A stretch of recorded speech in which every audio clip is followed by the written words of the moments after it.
siya ba?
me a minute early. Wow, very cool.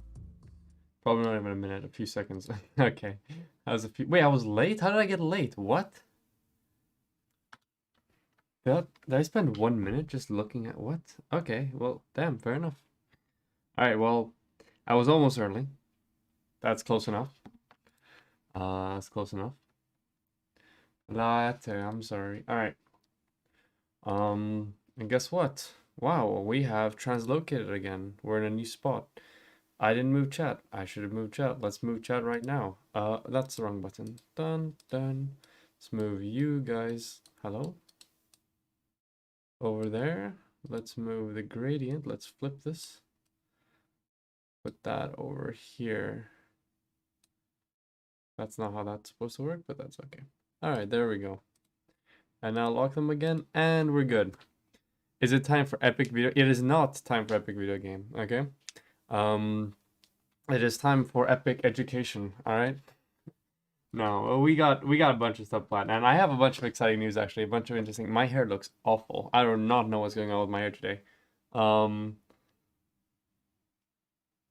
But it's so frizzy. I hate it. Maybe if I press it down, I'm not sure. Rose, how did you make that gradient? I didn't make it. I asked White Nervosa for it because other people had it. So I'm like, hey, can I have the gradient? And they're like, yes, here you go, have the gradient. All right, whatever. We're just gonna have to work with it. It is what it is. Oh, it says that by data. Whoops, on Twitch. Thank you for reminding me, actually. Because the politics tag on Twitch is actually doing really well. I'm not streaming Dead by Daylight, so let's not do that. Let's do politics. Wow. That's what we do, right? We're a politics streamer. Occasionally. Okay, there we go. Thank you for reminding me. Yeah, I hate my hair. My hair is disgusting. It's all today it's not. I'm not enjoying it very much. But it is what it is. Okay, gotta ask White Nervosa when I see them in chat. Yeah. Wear a beanie. That'll be even more unpopular among the audience. I hope you so. Okay, I have had like some pretty weird, like intense, but also like exciting last few days when it comes to like YouTube stuff and just like online things in general. First stream watching what happens here, a bunch of things happen. Usually we talk for a little bit, like for like a half an hour first. We just chat, we just hang out. Then we go and do the segments, which are found in the title.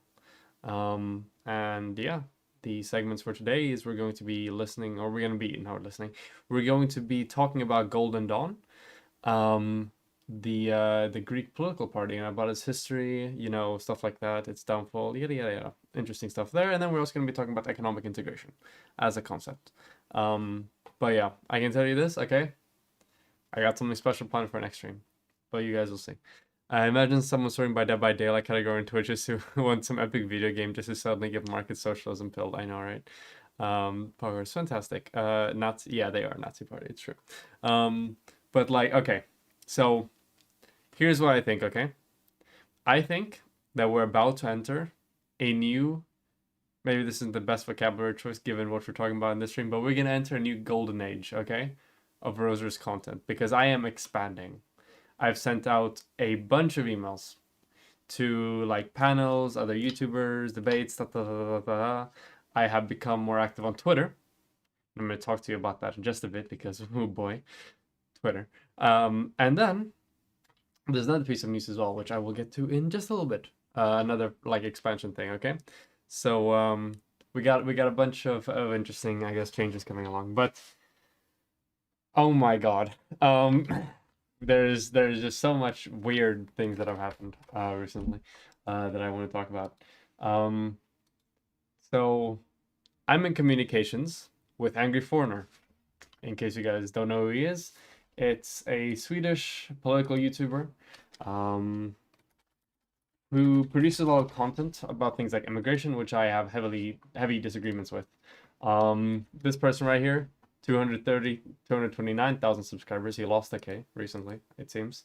Yep, this person, yep, they do politics stuff, and I'm in communications with them to have a talk, and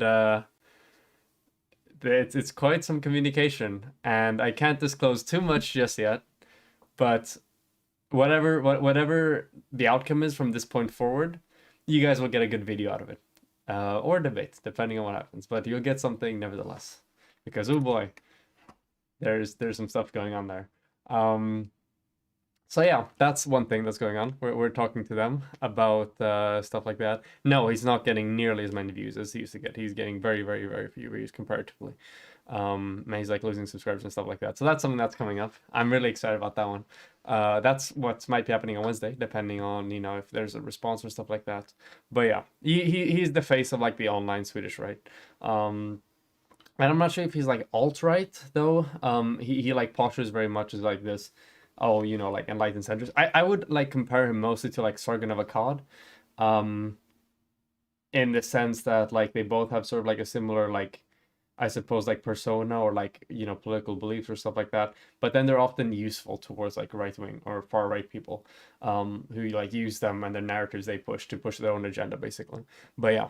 The fate that is bad incoming, perhaps. Oh my! I wish I could talk about it now, but I don't want to talk about it yet because there might be further developments, and I want to get it all comprehensively in one segment. I'm really excited for this. But that aside, because we're not going to be talking about the head yet. Swedish Vosh versus Swedish Sargon of Akkad. Exactly, that's what's going on here. Okay. Second thing is, I've been encouraged by a lot of people to use Twitter, and become more active. I've been on Twitter for less than 72 hours, and I already hate it. I hate it so much. It's awful. It's literally, I was like, people have to be exaggerating when they talk about like the cesspit that is Twitter. No, they aren't. It's actually disgusting. I hate it so much. It doesn't stop. Let's see if I can find a few examples of just things that have happened over the last 72 hours. It's been stop. I'm gonna get demonetized. Okay. Let's see. Let's open the ones that we got here. Okay. There's this one.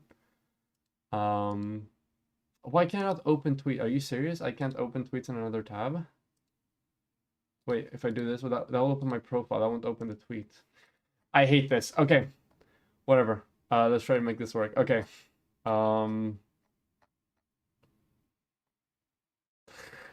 That was pretty funny.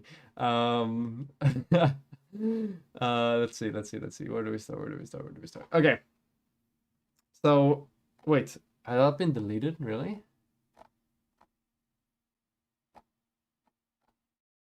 Okay, no, never mind. Okay. So multiple interesting things have happened on Twitter. So I've first done just some regular like fine tweets where I just, you know, talk a little bit, nothing good, nothing special. Then there's this, which this is Angry Foreigners. We'll talk about that next time. Then there is this one. So Marjorie Taylor Greene made this tweet here. Okay, this is like I think she's like, is she a congresswoman? What is she? Yeah, she's a congresswoman for Georgia's 14th district. So when I'm on Twitter initially, this comes up. This tweet surfaces, okay? Just like a few minutes, okay? Like after, like before I see it. And it reads, one survey showed that only 36% of women agreed that it should be allowed. In other words, the majority of women share Green's view on that one. So this has to do with the what's it called? Equality Act? What's it called? Yeah, the Equality Act when it comes to trans people in sports, okay? So this is like a congresswoman tweeting this out, okay? Like a big government person. I'm like, okay, hold on. And I make this tweet initially right away when I see it. Beyond other possible underlying issues with the survey, how much do you want to bet a large portion was undecided or something of the like, and that's why she's using percentage agree rather than percentage disagree to make her point. Okay, so I put that message out there, and I'm like, okay, I'm gonna lock in my answer. Okay, this is my final answer, and then I decide to look at the stuff that she's referring to. So number one, Washington Examiner, not a great source. But then I scroll a little bit and I look and I find this survey, which is the one that she's referring to. One survey showed that only 36% of women agreed that it should be allowed. In other words, okay, so this should link to the poll, right? I link to this. It comes to a website called SciTech Daily. And they talk about it, they don't link to it, but they mention that the research was published in the journal Sex Roles on January 6, 2020. And it was an investigation of public attitudes towards the participation of transgender people in sports by using data from a 2015 survey of 1,020 adults across the US. So, number one, it's a pretty old study, you know? So stuff like that. But what I do now is like, okay, I want to find the original work here. They don't talk about this. So I go this, very simple. You put in the name of the author, which they mention here, the author of the thing. I put in, what more did I put in? Sex Roles, because that's the name of the journal. And then I put in 35%, because that's the statistic. Hits enter, very quick. There we go, bang. We find the little, wait, is this the one I used? This is not the one that I used, which is the one that I used.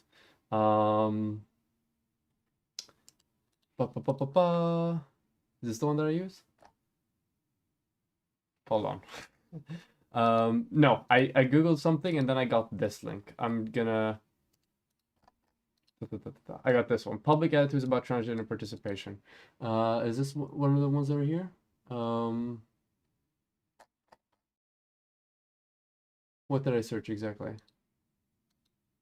I think I searched something like this, whatever. I ended up getting this link anyway, okay? Public attitudes about transgender participation in sports, the role of gender identity conformity in sports fandom. I don't remember exactly how I got to it, but I did some Googling, some searching, something of the sort, and I ended up with this.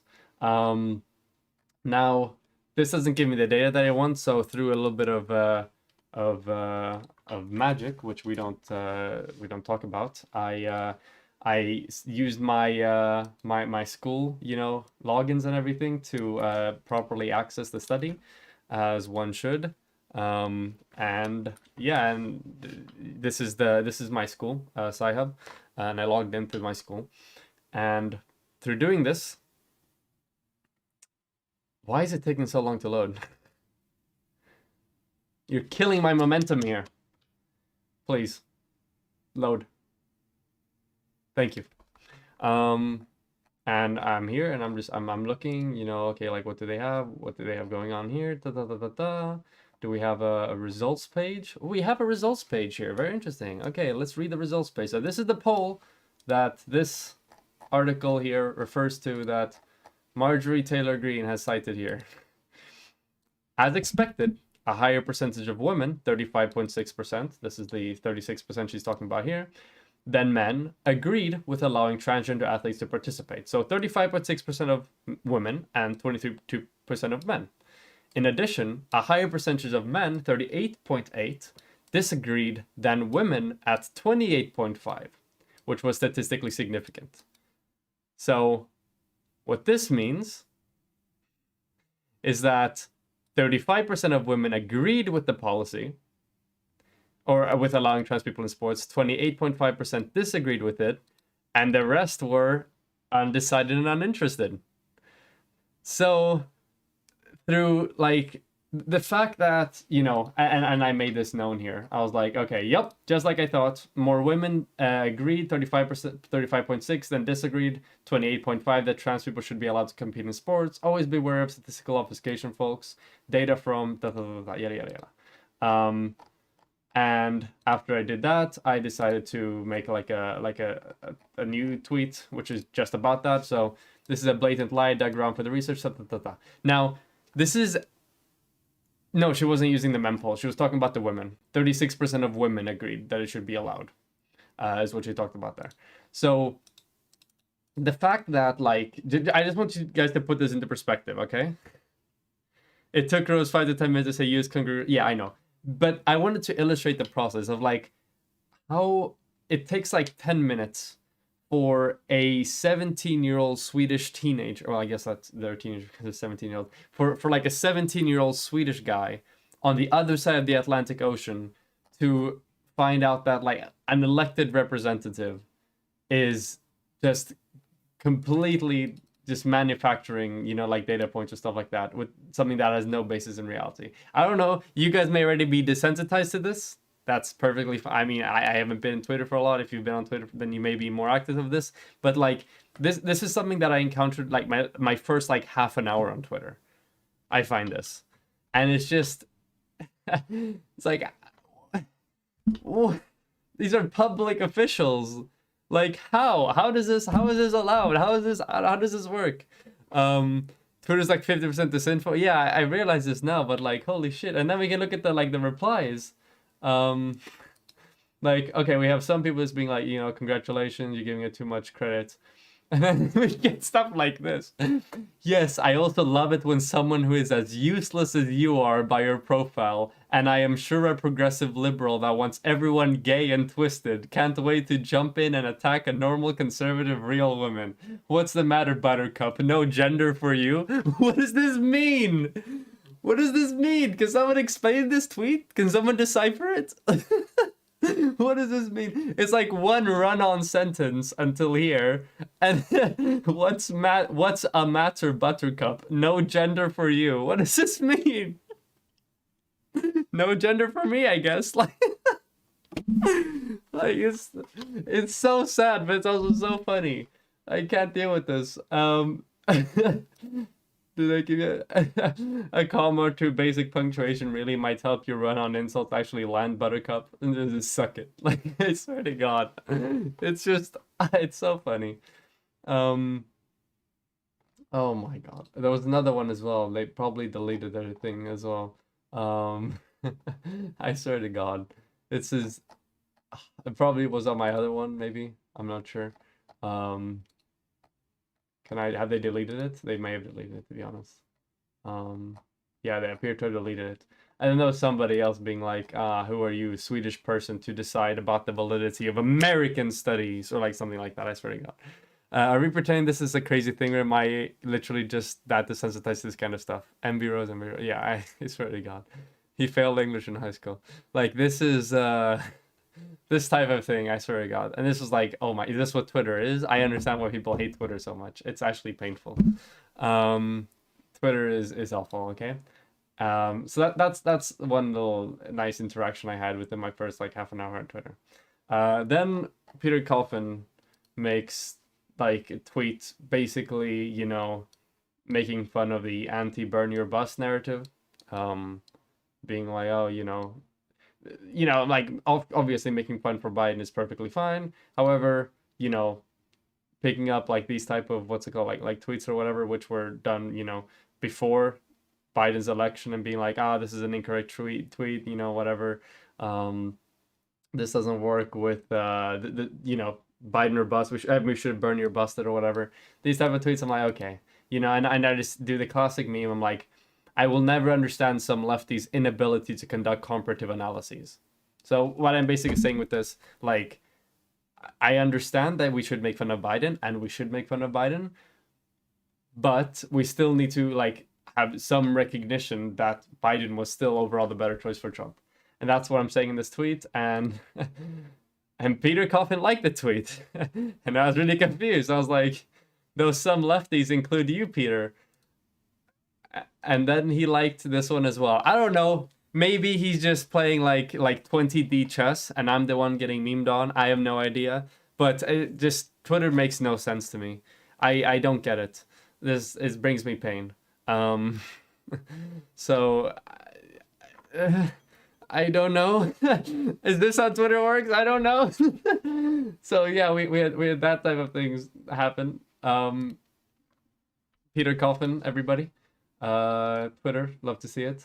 Then there were these ones. Then this was which was pretty funny. It was socialism done left and a bad empanadas, little like back and forth thing, which was pretty funny.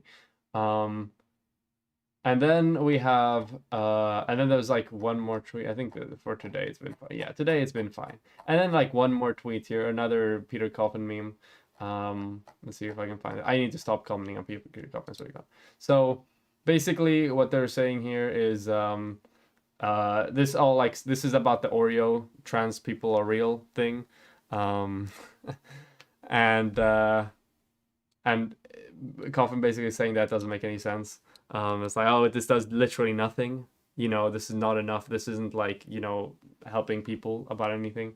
And then I answer just very simply. Wait, where is my shit? I don't know how Twitter works, everybody. I hate Twitter.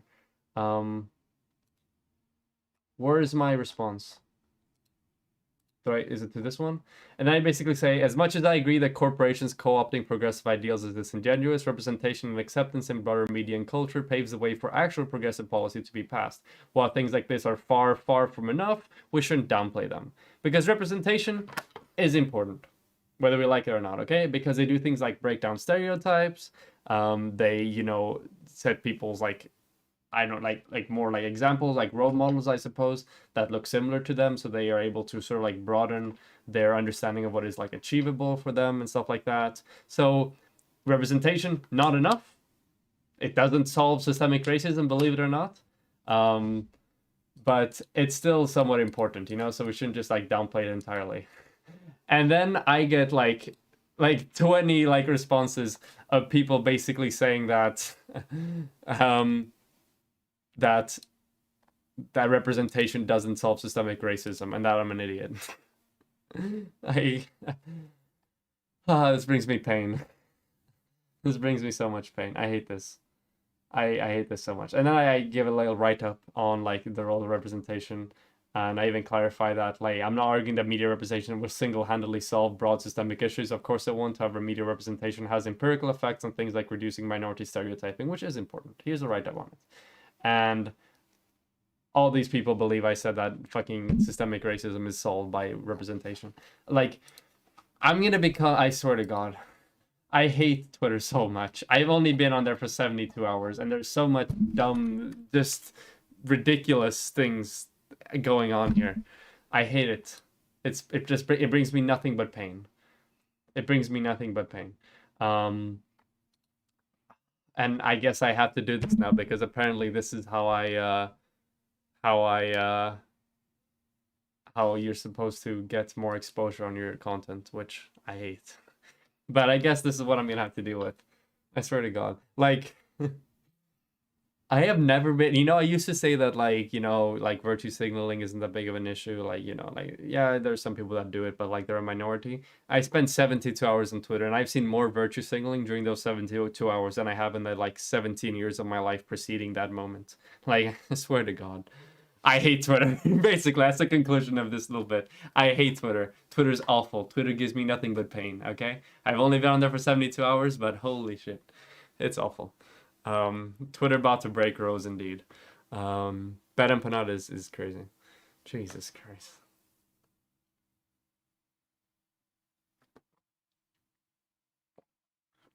Rose, you're the only Zoomer I know who doesn't type lowercase on Twitter. Why would you type lowercase on Twitter? I don't get it. Why would you do that?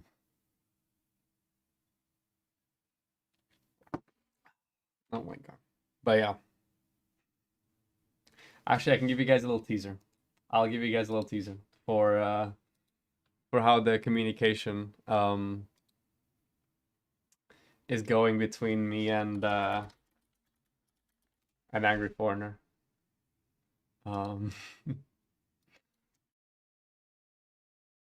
Alright, here's a little teaser, okay? You ready for this teaser?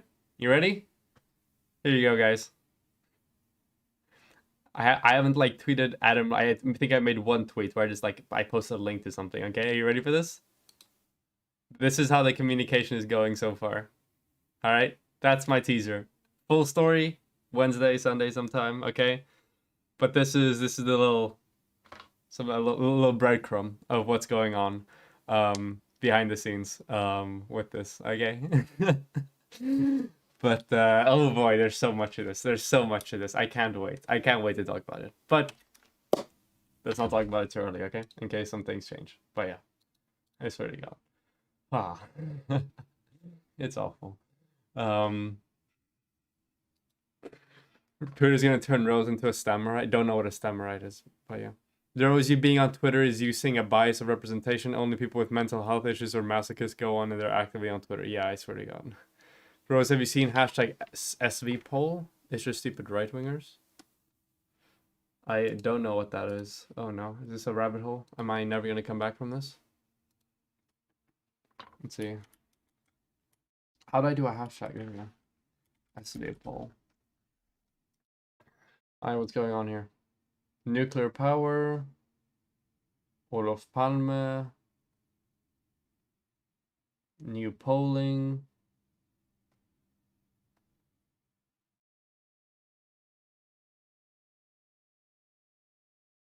Can't wait to hear the greatest American president ever take center stage at CPAC today. Okay, that's interesting. Nah, it seems pretty chill for now. I don't see much crazy stuff going on here.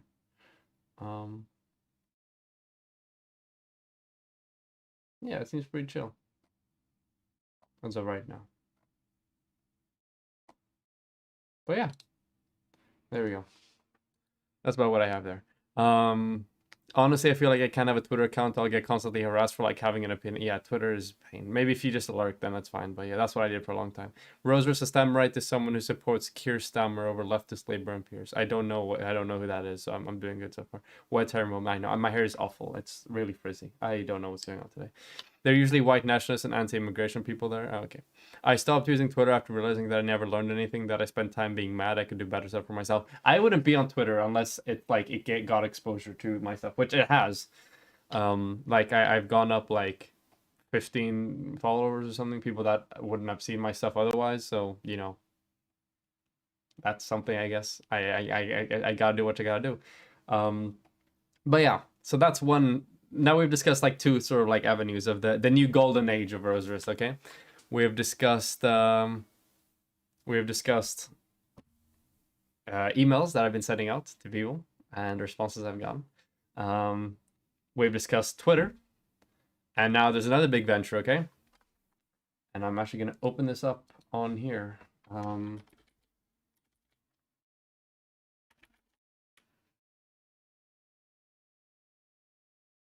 Will this work? And that is, wait, who am I? What? Okay, interesting. And that's this. Wait, am I a private profile? No. Hold on. Hold on. Give me 1 second. I'm sorry. I'm slow. There we go. This.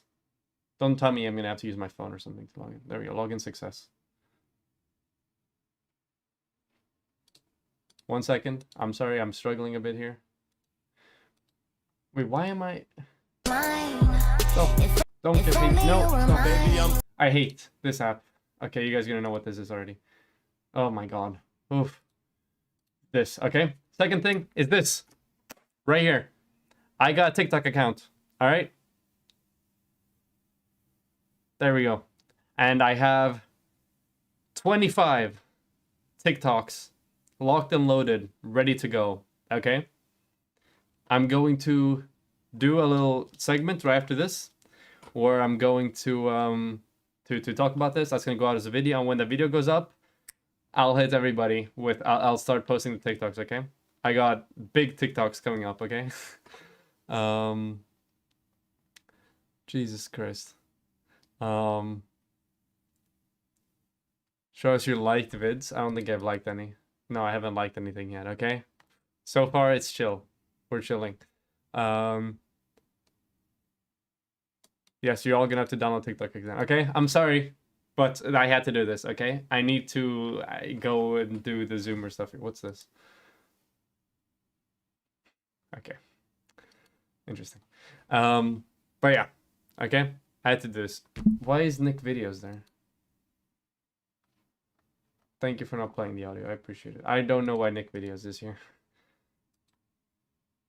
Can I delete? Okay, I don't know how this works. I hate this, okay? I don't know how to use any technology, but I've started to do these, okay? So we're working on it. That was your username? Okay, I love you, Rose, but I will not download TikTok just for you. Okay, it's fine, Elendil. I understand, okay. So I'm gonna do a little YouTube segment, quickie, just a few minutes. Hello, Nick Still Plague in YouTube chat. How are you doing? And I'm going to put that out as a video, and then when I put it out as a video, I'm gonna be like, hey, you know, TikTok, oh, coming up, go and follow that, and then I'm gonna start dropping the TikToks. Why do you have a TikTok, Rose? Because there's people to attract to the channel there, okay?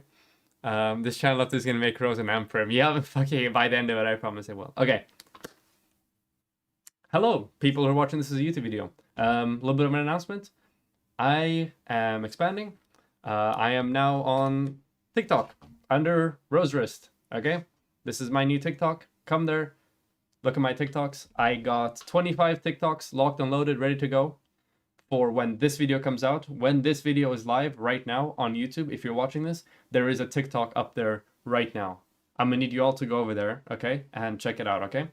And I'm going to be posting on TikTok, just content, clip streams, like segments from streams, little clips, maybe specific content for TikTok. Who knows? But I'll be posting here. And yeah, this is just a little small PSA thing. I'm on TikTok now. This is my at. Yeah, there'll be a TikTok out when this video goes live. So go there. Go to @roserist, okay? And check it out, all right? That's all. Anyway, there we go. That was the quick meme. I don't know. Did I miss anything? I'm not sure.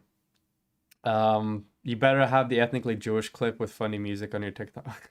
I got big memes, okay? Should I leak one of the TikToks I have already planned? If you guys are the people that are here for my stream, okay? You guys get special privileges, okay? Which one are we dropping here? Which one are we leaking?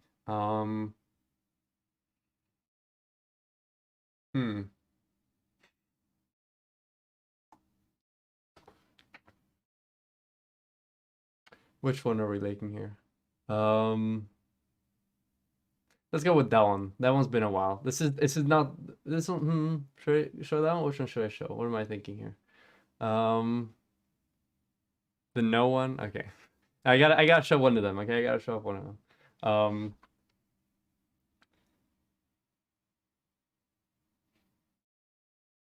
This one's a good one. How is that not? Stop! Don't dox me. Thank you. The dox. I don't know what I'm saying. TikTok. Yeah, TikTok is cringe. You guys don't have to worry about that. Okay, here is one TikTok. All right, this is the type of content you can expect. Okay, this high octane stuff. Okay, how do I go full screen? There you go. Enjoy. Okay. How is that not racism within employment?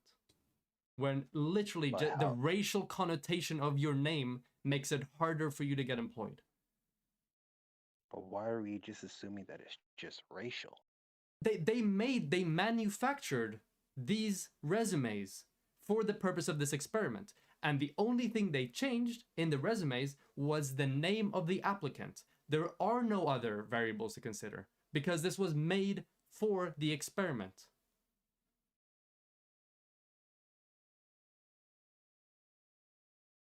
No. How is that not racist? Stuff like that, okay? Good memes, all right? Stellar conservative arguments on full display here, all right? Are your TikToks horizontal? Some of them will be. I'm sorry, Big Mac. You guys are going to have to deal with it. You should focus on your face, cut the space on the right and the left. Yeah, maybe I should. The kids aren't going to like that. It's too bad, okay? They're going to have to watch until the end, all right? I have shorter ones as well.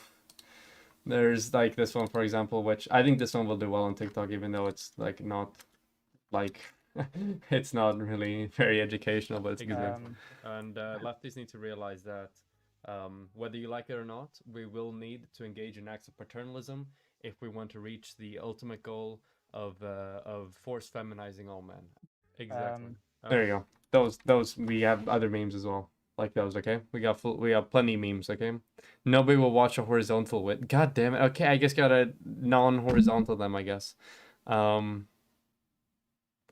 Okay, I don't know how to do that. I don't even know how to fix that.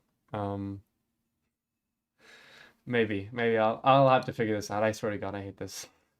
There's so much. This is like me rediscovering the internet, but at age like 17.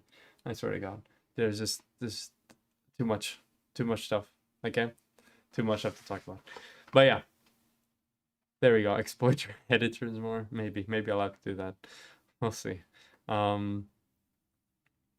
Boomeros. Turn them sideways. I don't know how to do it. Sideways, that'll be even worse. You'll have to watch like this. You can't have that. Look, I'm trying my best, okay? We'll make this work, alright?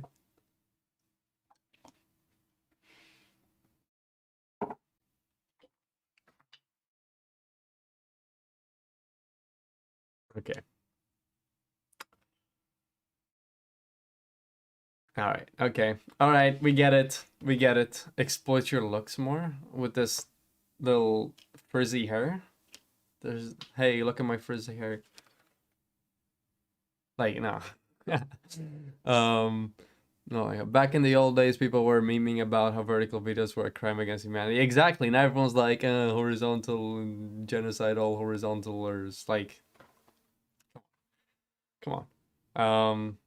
I swear to God, it's never enough. Okay, well, I guess I'll have to unsideways the videos and horizontal. No, vertical. I swear, I hate TikTok and Twitter. This is gonna be a struggle for me. Okay, I hope you all will be with me for this tough time in my life. Okay. Do Made Boy TikToks already have a video? Put on the maid outfit. No, they took the Insta log. In a way, how do I sign in? I feel so boomer. Wait, they took the Insta log. I don't know. Still, I get Rosa maid outfit. Okay. What the fuck I have to chat? Why is everyone so white? I know, it's unbelievable. All right, yeah, this brings me pain. That's all. I swear to God.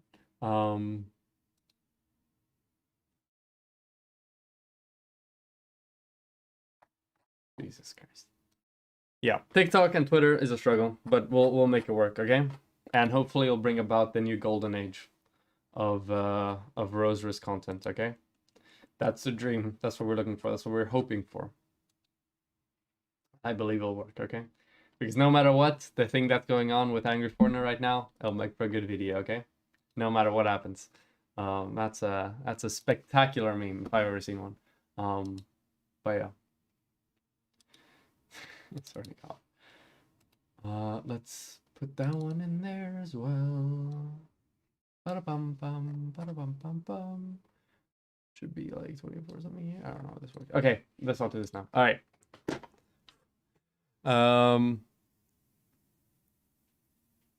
When is the Golden Dawn convo? The Golden Dawn convo is going to happen right after talking about economic integration, which I will do right away.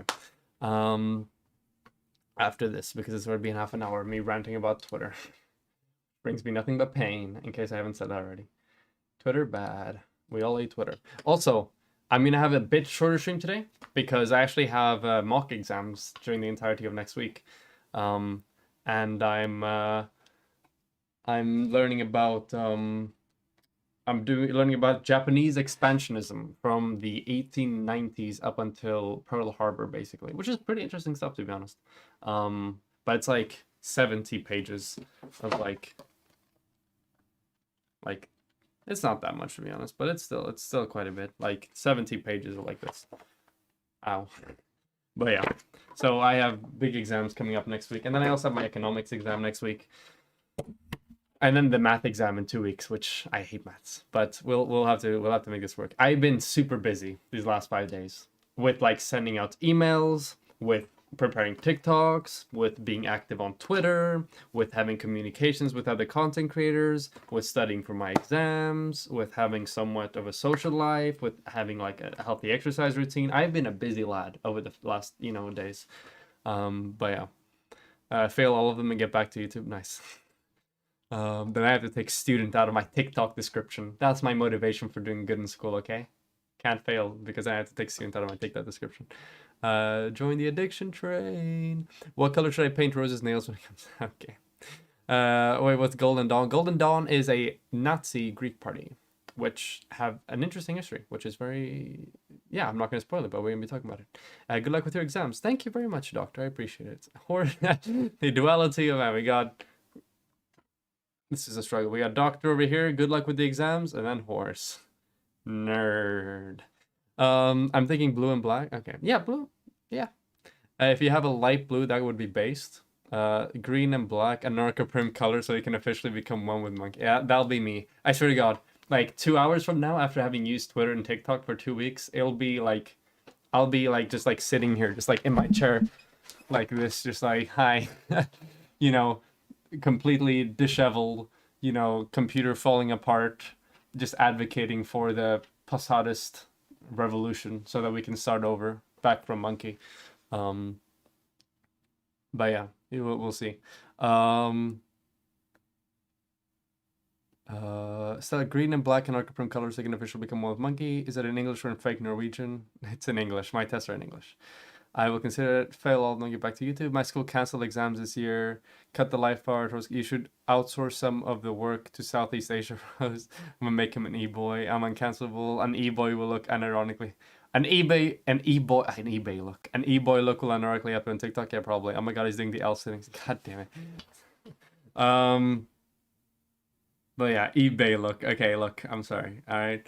I did get a cool. I bought a cool shirt. Which could work with way. I don't know. We'll see. Okay, stop making. God damn it! Fuck off, please. What would the eBay look be? Would it be like the colors? Just like, what is it? It's like yellow, green, blue, and red. I think that's the eBay colors, right? So it's like mainly primary colors, right? eBay logo. Yeah, yellow, blue, green, and red. Yeah, red. Yeah. Golden Dawn would make a good name for an evil secret society. True. The chair pillows looks like cat ears don't move. How will live stream works in Monkey Society? There will be live streams. I can't live streams. God damn it.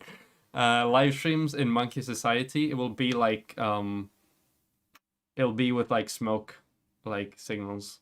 You know, will be like live streaming. That's only how it works. You look up in the sky and you can pick between the different like smoke clouds for which live stream you want to tune into. Get the eBay look. Okay, Golden Dawn should make a good name for anyone. Yeah, eBay look is just young Elon Musk. The old eBay logo was better. Yeah. Oh, there's this big me, like all the rose cat bush. How do they look like cat ears?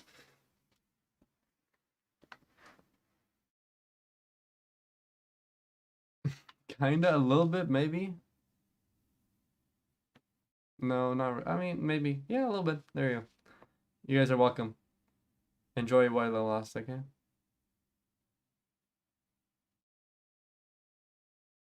It's more like devil horns, yeah.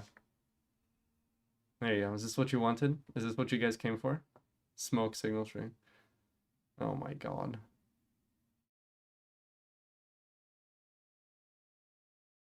Political discourse in 2021, everybody.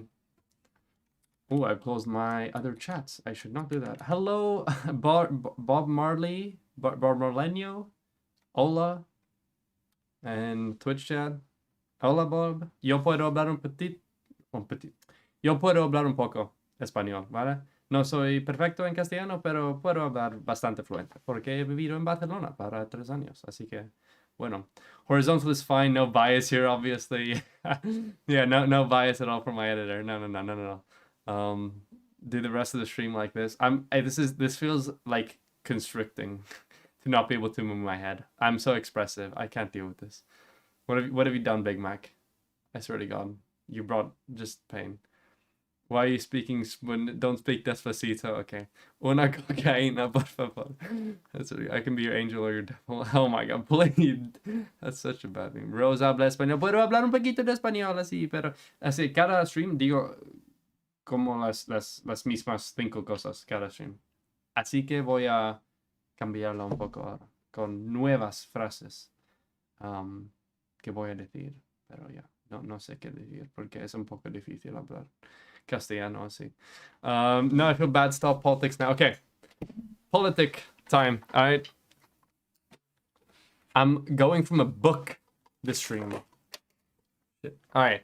How long ago was it since someone saw one of these, okay? Economics, a book.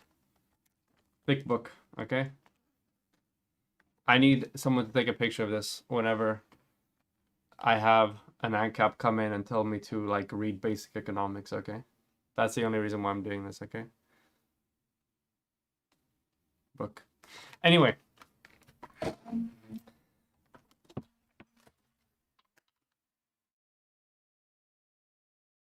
Put my headphones back on. Book stream, Rose, massive cringe. Okay.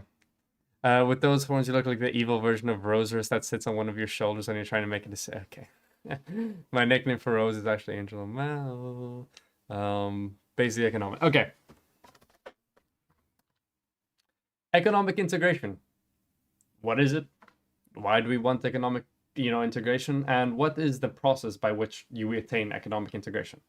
So, economic integration is basically the full extent to globalism to some extent, or an interconnected world with more expansion of free trade and free movement of people across borders. Basically, a more interconnected, globalized world is what economic integration tends to lead into. It's integrating in some way the different economies of the world into sort of like one uniform body.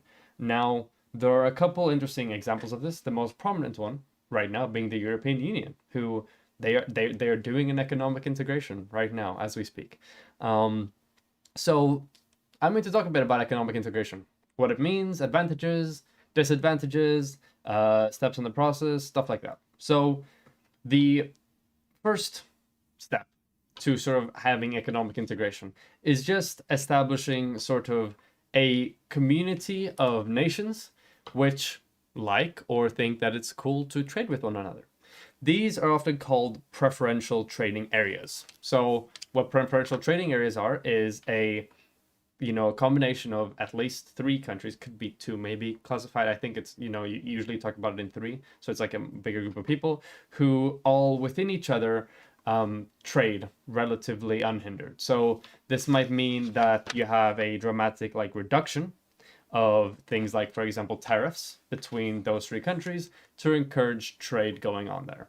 It doesn't necessarily mean completely free trade, and it doesn't necessarily mean like an imposition of tariffs on other countries who are not part of this trading bloc. Now, a free trade area is sort of the preferential trading area, like taking up one step, like next level, okay? And the free trade area is, once again, a community, a connection between 3 or more parties, in which they agree to have no tariffs between each other. I should actually do this in Paint, because that'll make it a lot easier, and it will help me explain things easier, I mean. So we have 3 countries.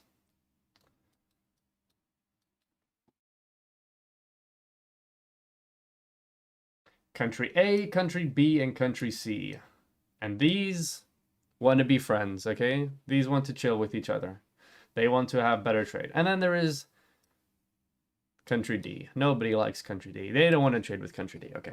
So a preferential trading zone, a preferential trading area, sorry, is where these 3 have sort of like a loose relationship with each other, in which it's easier for them to trade, but there's nothing like hard, nothing defined, nothing holding them together or stuff like that. And then the 3 countries are free to have whatever relationships they want with Country D. So this one, for example, might have completely free trade. B and D, they might be chilling, okay? They might be having free trade. Who cares? They're enjoying. Country C is like, okay, D's okay, I can trade with them, but I don't really like them as much as Country B does. So they have a similar sort of like trade to what these 3 have going on, but it's only with Country C. That's why they're not a part of this group. And then Country A can be like, nah, I don't like Country D. We hate Country D. No trading with Country D. No. No trading going on here. We don't like D, okay? D cannot trade with us. So this is a preferential trading zone, basically. And yep, that's the first step to economic integration, kind of collaborating like this with each other, and then not having really strong restrictions on what the rest of the countries have to do in regards to trading with other nations. So the countries remain autonomous in that regard. Now, the free trade areas is this taken to the next level, which basically ends up with, can I erase this easily? Oh my god, I'm going to have to do this, aren't I? Which is very similar to the preferential trading area. The only difference is that instead of having like being chill with trading with one another and doing it, fairly like easily, they have very, very few restrictions on trade between each other. So these 3 countries are just vibing, okay? They are trading completely freely, no tariffs, nothing like that. Still trade exactly as they would want within here. No tariffs, no blockage and anything. Once again, these 3 countries still have their autonomy to have whatever trade relationships they want with external countries, like Country D here. So that's what the free trade area is. So pretty simple. just a preferential trading area, but with better relationships within these three countries that are here. Now, the next step is the customs union, okay? This is where the big evil globalism shows up and crushes the dreams of all nationalists, okay? Which is there has to be a faster way to do this. I refuse to believe there isn't a faster way to do this. How do I just get rid of it? Can I select and just like delete? Is that a thing? Come on, there has to be an easier way, right? How do I make this easier? Do I actually have to do this?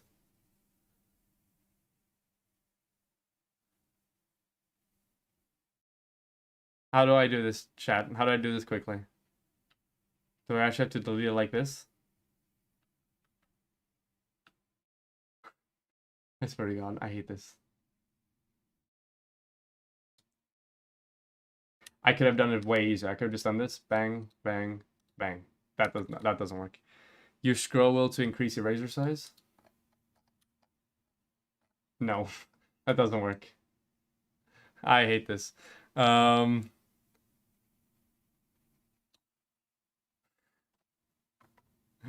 can use the back arrow. Yeah, but then it's going to take away this. I should just use the back arrow, shouldn't I? I should just use the back arrow. Okay. We're starting over the segment.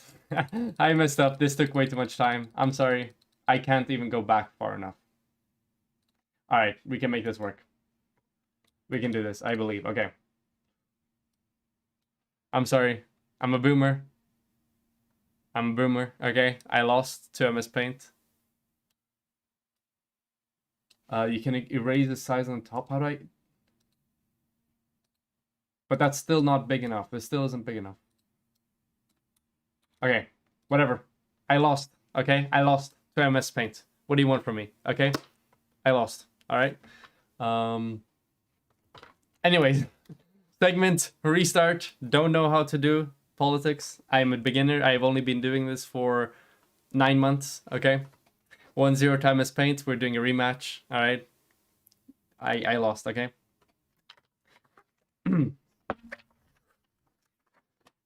Rosegasm is a premium emote. You gotta be a subscriber to get that emote. Anyway. Economic integration. Economic integration is sort of a end stage to globalism in which you integrate global economies from around the world. So global integration, economic integration is, highly connected to concepts such as free trade and international cooperation, globalism, customs union, stuff like this. While it is opposed to things like protectionism, economic nationalism, things like this. And economic integration has a set of benefits, a set of negatives as well. It's important to evaluate it. But in this video, I'm going to explain what economic integration is and some of the advantages and disadvantages of it. So as for an example that we might have of economic integration right now, we have the European Union. They're on their way towards having a fully integrated economy. So they're heading in that direction. But there is still a long ways to go. And in this video, I'm going to explain the different stages of economic integration, what they infer, what they entail, and other interesting information. So the first step towards economic integration is preferential trading areas. So what are preferential trading areas? Well, we're going to do an MS Paint, okay? I'm really good at MS Paint. Whoops, my cam was covering up this the entire time. Wow, can't believe it. Okay, anyway, preferential trading area is basically 3 or more nations deciding that, hey, we're kind of chill with trading with each other, right? So we look at country A, B, and C. They're vibing. They're like, okay, you know what? We can trade with each other. We're going to reduce, for example, tariffs on each other's products, and we're going to try to work together as much as we can. This doesn't mean free trade. This doesn't mean unobstructed trade. It just means preferential trade. So they want to trade more with each other, basically. And what this does is it entails the relationship between these 3 parties, but it doesn't make any prescriptions on how the parties involved should handle external parties. So A, B, C are kind of chilling. They're vibing, these 3 countries. They're doing their thing. country D is not part of what's going on here. And because it's still just a preferential trading area, every single one of these nations can have their own trade policy towards country D. So country B, for example, they might love country D. Hell yeah, we love country D. We can, we can trade as much as we want. We have zero tariffs or anything with each other. We're just enjoying. We're just vibing, okay? We can trade as much as we want. We can even trade more than in this little preferential trading area. Now, country C, they're a bit more skeptical of country D, okay? They're like, okay, we can trade with you as well. You can be like similar trade relations as I have with country A and B. Not as strong as your relationship with B, but, we can still trade. We're kind of vibing. Now, country A hates country D, okay? They do not want to trade, all right? They don't want to trade at all. They dislike each other, okay? One of their prime ministers called the other prime minister a dipshit on Twitter. So they're not trading, okay? They don't enjoy each other's company. All right? They don't trade. So this is a preferential trading area. Basically 3 or more countries that decide like, hey, we're chilling, we want to encourage more trade, we're gonna have less tariffs on one another. Makes no prescriptions about what these, countries have to do with external countries. They can still have whatever policy they want. They retain their sovereignty or autonomy in this regard. Now, the second example of this are free trade areas. So the thing that differentiates free trade areas from preferential trading areas is that instead of the relationship between these countries being like, okay, we want to encourage more trade, but it's nothing like hard yet, these 3 countries have complete free trade with one another, okay? No tariffs, everybody's happy, hippy-dippy trading moment, everybody is enjoying themselves, okay? No restrictions, just as much trade as they'd want.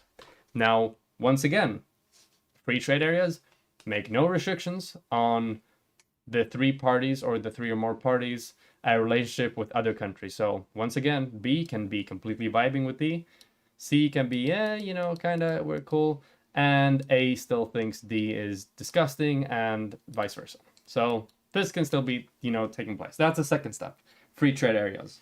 Now, then there is the customs union, which the customs union is similar to the free trade areas, except for now the nation's ability to sort of do their own thing with country D doesn't exist anymore, okay?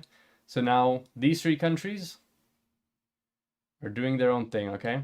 They need to have a collective policy against country D and how they want to do this trading.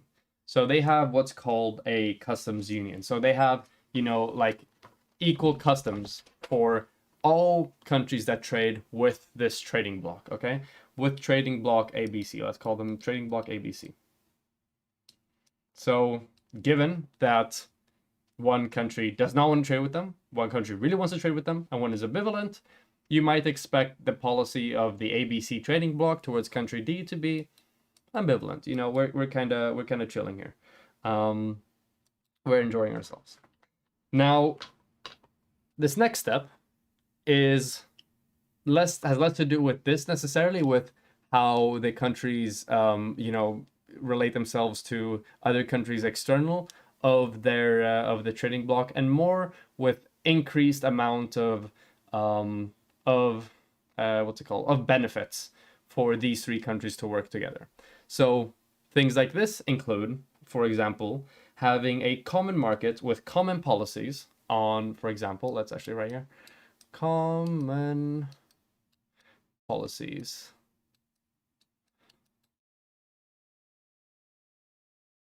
on, for example, regulations. So, for example, environmental regulations, labor rights, stuff like this.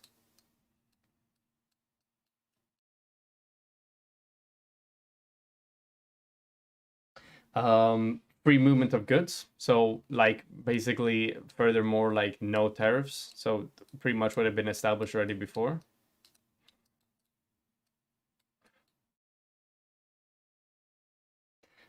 Free movement of things like labor as well. So, for example, free movement of people.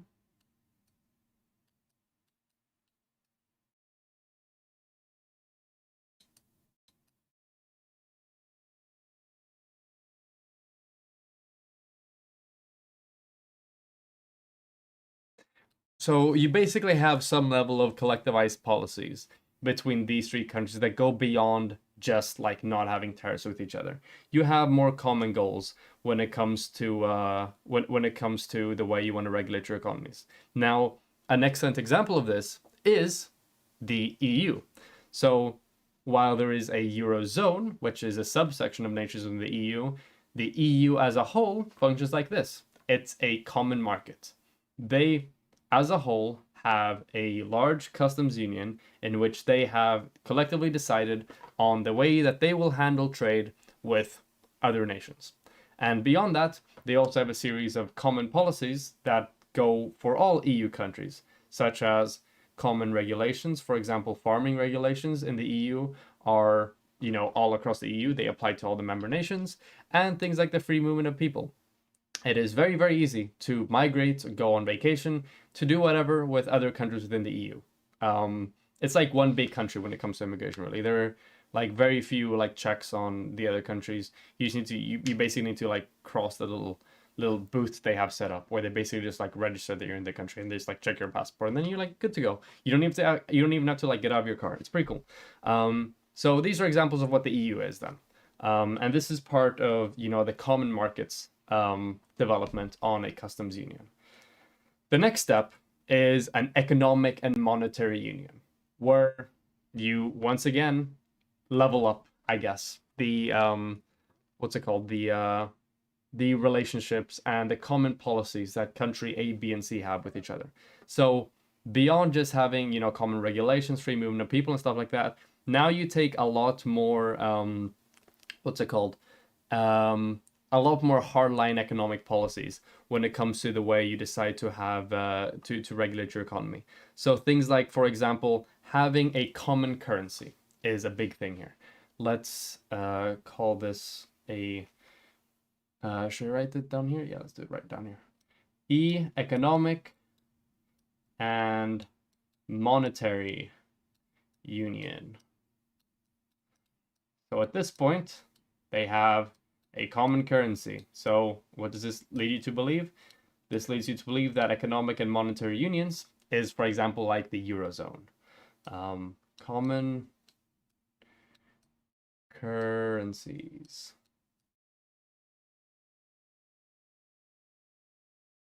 This also means, because you have a common currency, that you also have a common central bank.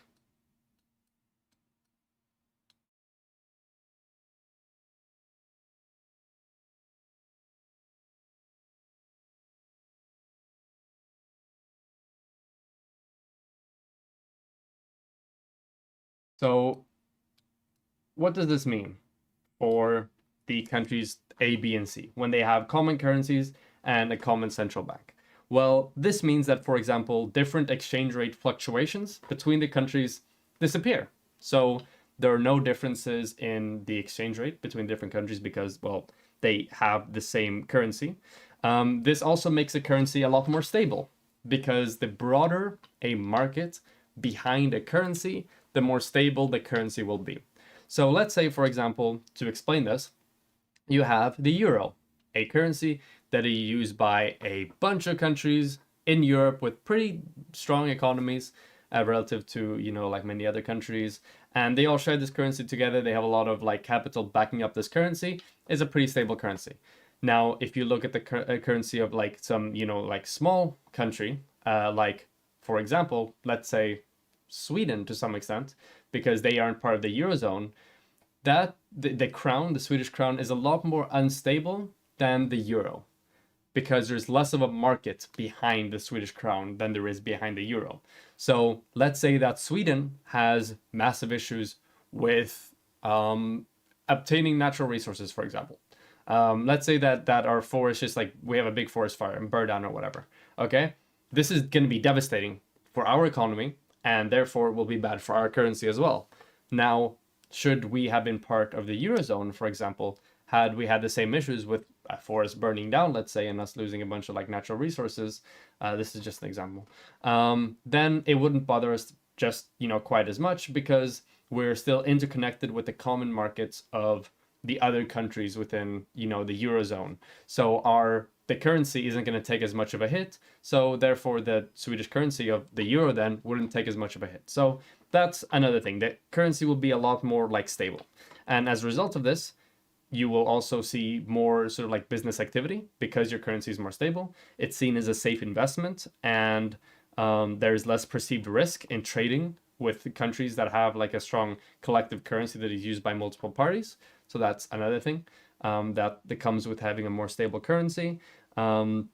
Things like, for example, like transaction costs and stuff like that, such as exchanging currency and trade and stuff like that, also disappears, basically even further streamlining trade that it already is, because even though you have free trade, if there's still different currencies, then there's still often a transaction fee between transferring goods or like, you know, services for different levels of currency. And on top of that, this makes markets more sort of like competitive and equalizes prices across the board. So because all of these countries are using the same currency, it becomes easier to tell, you know, like what the price of a product is between the two countries. Because otherwise you need to do all this sort of like conversion, like, okay, you know, this product, like a hammock from Germany costs X amount of money. One from Spain costs this much. Okay, there may be different currencies. What's the difference? No, under the euro, they're worth the same. So because they're worth the same, consumers have access to more information. It's easier for them to make economic decisions. And as a result of having more informed consumers, you increase competition basically, because it's easier for the consumers to pick among the cheapest product because they have more information available to them, right? However, these are the advantages of an economic and monetary union, but there are still disadvantages. So disadvantages may include the fact that, you know, there is a central bank setting the interest rates. You know, that can be problematic in the sense that, let's say that you're having a massive issue with the fact that you're importing a lot more than you're exporting. Something another country might be able to do, if they were not part of the economic and monetary union, is they might on purpose deflate the value of their currency, so make their currency worth less. What does this do to their, you know, imports and exports? Well, because their currency is worth less, the domestic population will be able to import less products because their money is now worth less internationally. So the imports would fall. But because your currency is worth less, it will take a second for prices to be able to catch up and adjust to the decrease in the value. So what will happen then is that your exports will increase, because now, since, you know, the price for a hammock was, what, let's say 20 of whatever currency you have, since that value of the currency is then deflated, that will be cheaper, even though the units of currency is still the same. And as a result, more people will buy from your country because your currency is worth less, so it becomes cheaper to you. So that's one thing. You lose some control over being able to regulate your own interest rate and, you know, things like imports and exports and stuff like that. That's one of the disadvantages to it. So on top of that, other more like specific things, like, for example, having a common budget in some regards for certain sectors of the economy, or, for example, having harmonized tax rates might make it a bit difficult if nations are struggling with, you know, like, what's it called, like specific domestic issues that isn't, you know, shared by the rest of the nations within the Eurozone or the Economic and Monetary Union. And a lot of this, you know, you lose on a lot of like control, I guess, of your own like economic, your own interest rates and the value of your own currency, which can be used as a tool to solve various domestic economic situations that you may find yourself in. On top of that, there's also a fairly large sort of like upfront cost to transferring your currency, right? Because now you have, let's say that Sweden, for example, today would be like, okay, we want to use the euro. Right now we use crowns, Swedish crowns, but we like, okay, we want to use the euro. We have all this money right now in circulation that, number one, needs to be transferred to a euro. Number two will be completely useless. Now it will be worth nothing because it's no longer the official currency of Sweden. And number three, you need to print a bunch of like new money, physical manifestations of the money. You need to like replace, I guess, all the money that people have already like saved up in their bank accounts and stuff like that to the new currency. So that's pretty expensive and it's time consuming. So that's one of the things. There's like an initial barrier to entry, initial upfront cost to shifting your currency. That isn't that good. So overall, benefits for an economic and monetary union, you have more confidence in your currency is a lot more stable, you attract more business ventures, the economies become more competitive. Disadvantages, you lose some control with certain means by which you might solve domestic economic issues, such as, for example, you having a poor balance of imports and exports, for example, or having issues with your domestic tax rate or stuff like that. You lose some control over that. On top of that, there is the upfront cost that a lot of countries face if they want to, what's it called? If they want to join the Economic and Monetary Union. So that was the second to last step, the Economic and Monetary Union. Now, the final step, a lot easier to explain, is the complete economic integration. So at this point, nations individually would have no control over economic policy or fiscal policy and stuff like that. And fundamentally, all these countries, while they may have their own, for example, social laws, everything related to the economy and trade and fiscal policy would work on this Eurozone basis. So let's do here full integration, full integration.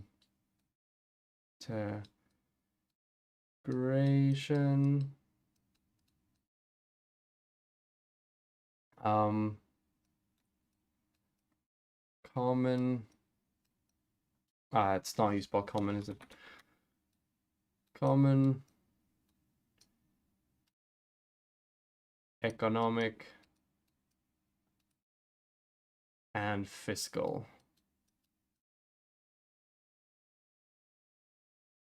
policy. So basically what happens is that the governments, individual nations' government, lose their ability to make independent economic decisions, and they basically have control of mostly, like, I guess, social reforms or social policies, like civil rights things, for example, more than they do of the economic issues. And this is the direction that the Eurozone is headed in right now. They're headed towards full economic integration. And this, there aren't very many like specific, unique differences to full integration to an economic and monetary union.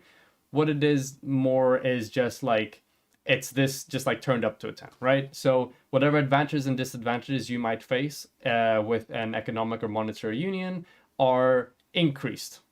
So your benefits are increased, but the disadvantages are also increased. So it's basically like a trade-off here.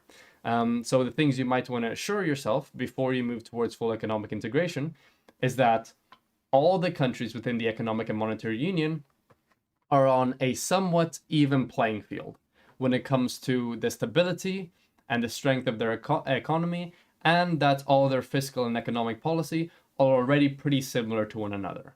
Once this has been established, once the nations are all pretty, stable economically, and, there isn't much difference between the prescribed Eurozone economic and fiscal policies and the individual countries' prescribed economic and fiscal policies, then a transition to full integration would work a lot easier, obviously, because there's less of a transition. And at this point, assuming that you've gotten all countries in an economic and monetary union to a similar like level economically, a lot of the negatives disappear, like a lot of them. So the ability to, for example, like regulate imports, exports, and stuff like that is reduced to a massive extent. Issues with like domestic tax policy is reduced to a massive extent, because at this point, all the economic issues or economic situations of the countries are all extremely similar, so that if there is an issue facing one country, chances are it will be facing other countries as well, and therefore the overall organization, the Eurozone, will be inclined and incentivized to push a policy that fixes this issue, because it faces more of the countries within the Eurozone, for example. So that's the sort of like step-by-step process to economic integration. So at the end of the day, there's a lot of progress that needs to be done towards, achieving economic integration, for example. I personally think that as a long-term goal, economic integration is desirable because of all the benefits it has. Additionally, because it allows for an ease of the implementation of multilateral trade agreements, or having like large policies for example, an economic and monetary union like a Eurozone. So let's say, for example, hypothetically, that all the countries in the EU join the Eurozone, okay? Which they're moving towards that right now. They want to get to that point. There's been a pretty big setback in the European, in Britain leaving, but since they've left the European Union, I guess they're sort of like out of it at this point, right? But let's say that all the countries that are currently in the European Union also join the Eurozone. At this point, the European Union should be working extremely hard at equalizing the economies of all these different nations. Once these are equalized, they can move towards full integration. Now, what will you be looking at then? You will be looking at something that is practically a country when it comes to economic and trade relations, which has massive amounts of influence, but is made up by representatives from all the different member states. What is this massive power of trade, and economic strength able to do to the world in general? Well, remember these things that I talked about here, how they have a common policy towards external countries. This is super important and super interesting. So let's say, for example, that the Eurozone, this big economic monetary union that has seen full integration, you don't even need to see full integration. Really, you just need to be a customs union to be able to do this. But having full integration obviously helps. They decide that, hey, all the trade relationships we have with country D, let's say country D is representative of countries in Southeast Asia that right now produce a lot of consumer goods. They decide that, hey, we're not going to trade with country or countries D unless they meet these levels of labor requirements or labor rights. What happens then? Well, country D will lose a massive amount of their exports if they do not abide by the sort of expectations that this trade bloc had placed on them.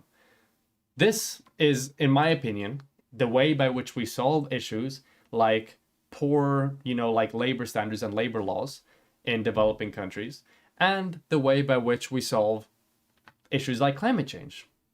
Because through these trade agreements with large powers who are in agreement that, hey, labor rights are good, climate change is bad, for example, they can, through their geopolitical and national influence in trade, decide that, hey, you gotta fix your shit, you gotta enact these like labor rights or these labor standards, and you guys gotta curb your emissions by this amount, this percentage or whatever.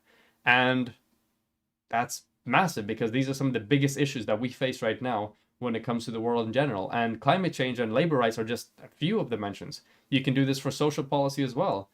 People that don't guarantee minority rights, or nations that don't guarantee minority rights, for example. Nations that have, like wartime efforts can also be sort of be mitigated through the use of these, customary unions and stuff like that. The exploitation of natural resources, such as, for example, clean water, can also be regulated in this way. There's a lot of good that could come out of, big trading blocks like these. On the flip side, there's also a lot of harm, such as, for example, depending on the politics of these trading blocks, you could also see very, very negative things, occurring. So you could actually see the opposites, in which these countries say to country D, hey, for us to want to trade with you, you gotta cut labor rights. You need to use the cheapest possible practice of production for us to want to trade with you, because that will drive down the prices of the imports. So it's a positive and a negative. But at this point, we need to do this. We need to take the stride. We need to take the gamble. Because otherwise, there's no way we're going to be able to solve issues like climate change in time. And, right now, the clock's already sort of running out. That's one of the main advantages I see to full economic integration. That isn't necessarily part of like the hyper economic theory part of it. Its potential to do massive good when it comes to passing political legislation internationally. Now, beyond this, another thing that's really good with having full economic integration is that this may sound counterintuitive, but because nations individually, nation B and nation C, will be less likely to be able to sustain themselves without trade, because, for example, let's say country C was producing, what can it be? Cars. For let's have a hypothetical cost. Let's say $1,000 or 1,000 euros per car. This is before the integration took place, and country A was able to do it for 800 per car. Once the economic integration takes place, country C will cease to produce these cars because they produce it less efficiently, because, for example, they might have access to less technology, they might have access to less of the natural resources needed to, produce these cars or whatever, than country A does. So because of this, country C no longer produces cars, and they just import it from country A. Now, country A can have dependence on country B and country C in other, departments, but that's an example with the cars, for example. How when you open up international trade, country C doesn't have to rely on itself to produce everything. They can get it at higher quality for cheaper from other countries, basically. And because of this, because countries are more dependent on each other, and their economies would be a lot weaker and a lot more expensive without this cooperation, wars are heavily disincentivized. Because think about it, before all of this, before there was any of this, this is not going to take away all of it. When there was only, country A, B, C, and D, okay? Back here, no economic integration, just people, chilling, doing their own thing, okay? They were just having their own sovereign economies. There is no strong economic incentive, not as strong at least, for, country B not to just like invade country C, for example. Because they know that, okay, well, right now we're producing our own like economic stuff, we're doing our own thing, so we can just invade country C and that won't change anything.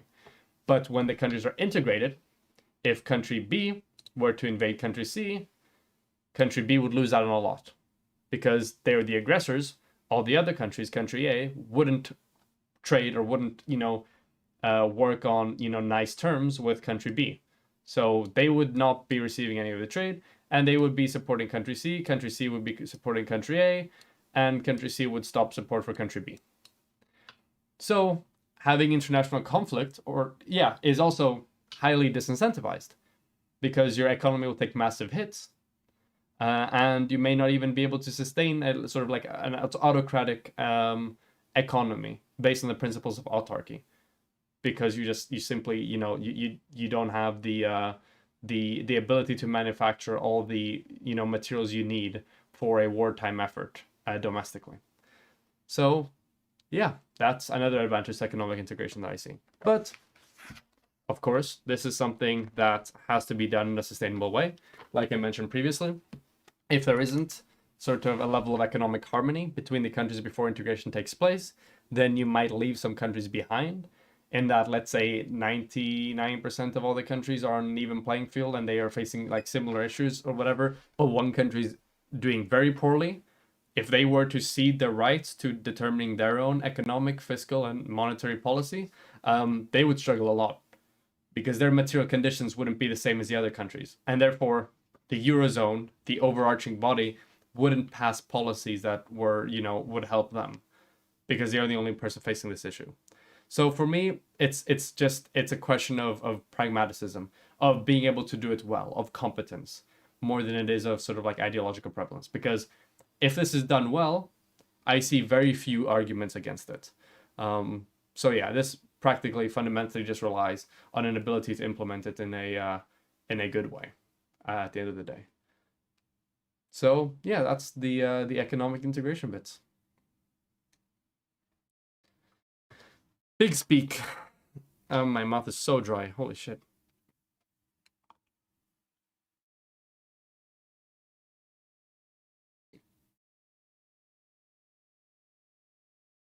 Water.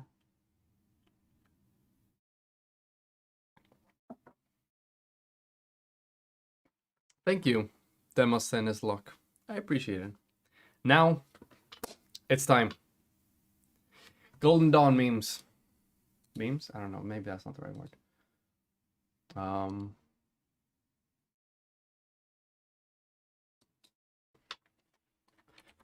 Gonna check if they're good to go. Actually, I'm gonna check if they're good to go, but we're gonna chill a little bit. We're gonna cleanse our brains after that big economy. Sparkling water or flat water? Humans to clear our minds. Flat water. Like, I don't understand how people can like like drink water and it's like, hydration, nice, smooth, and then think like, I want this to hurt. I want this to hurt my mouth. I want this to like sting, my mouth. Like I don't know why you would you would strive towards that. But yeah, strive towards that. I'm talking about water, and I'm using this like strong, like loaded, like political vocabulary. I don't know what's going on. What's going on here?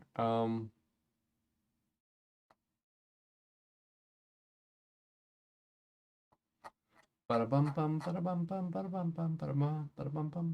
am I saying the price? That might be.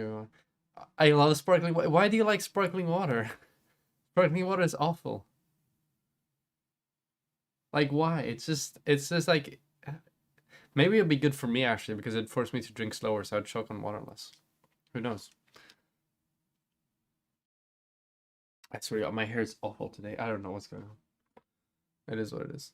Is sparkling water reactionary? True. Sparkling water is cringe and reactionary. Nobody likes sparkling water, okay? What? I swear to God, it looks like I'm balding. I hate this. Hair is misbehaving. Rose, look at my meme. Okay, I'm ready. Give me this meme. This better be a good one, okay? Because it caught my attention. Let's see. I'm ready. This isn't a good meme. We're gonna have issues.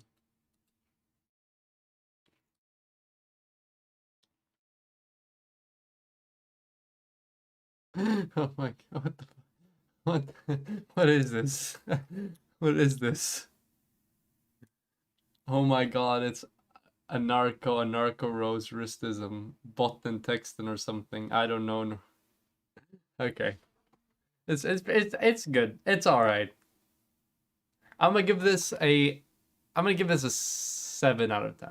I'm gonna give this a 7 out of 10. It's like it's good. It's good. Alright? It's decent, alright? Nothing crazy, but it's decent. It's decent. Alright? We like it. We like it. It's alright.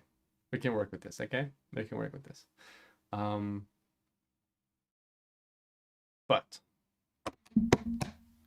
I think it's time to let's move this over here. The flag of Norway. What is that? Okay. I don't get how this politics works. Okay.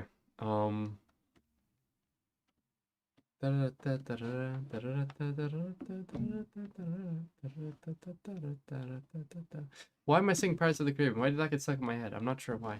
But it did.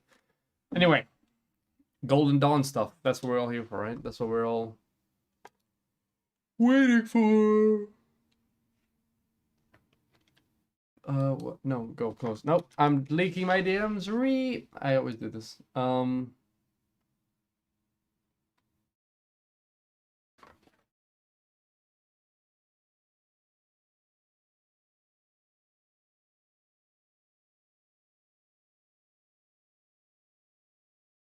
All right, I think it's time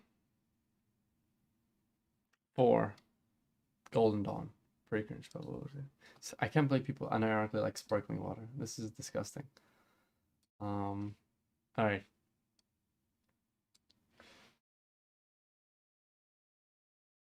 Hey, can you hear me? Yep, I can hear you wonderfully. How are you doing? Ah, that's excellent. Well, I'm doing well. I ate a pizza to calm my nerves. It's a great thing. Yeah. Oh, so you're gonna study Japanese expansionism? Exactly.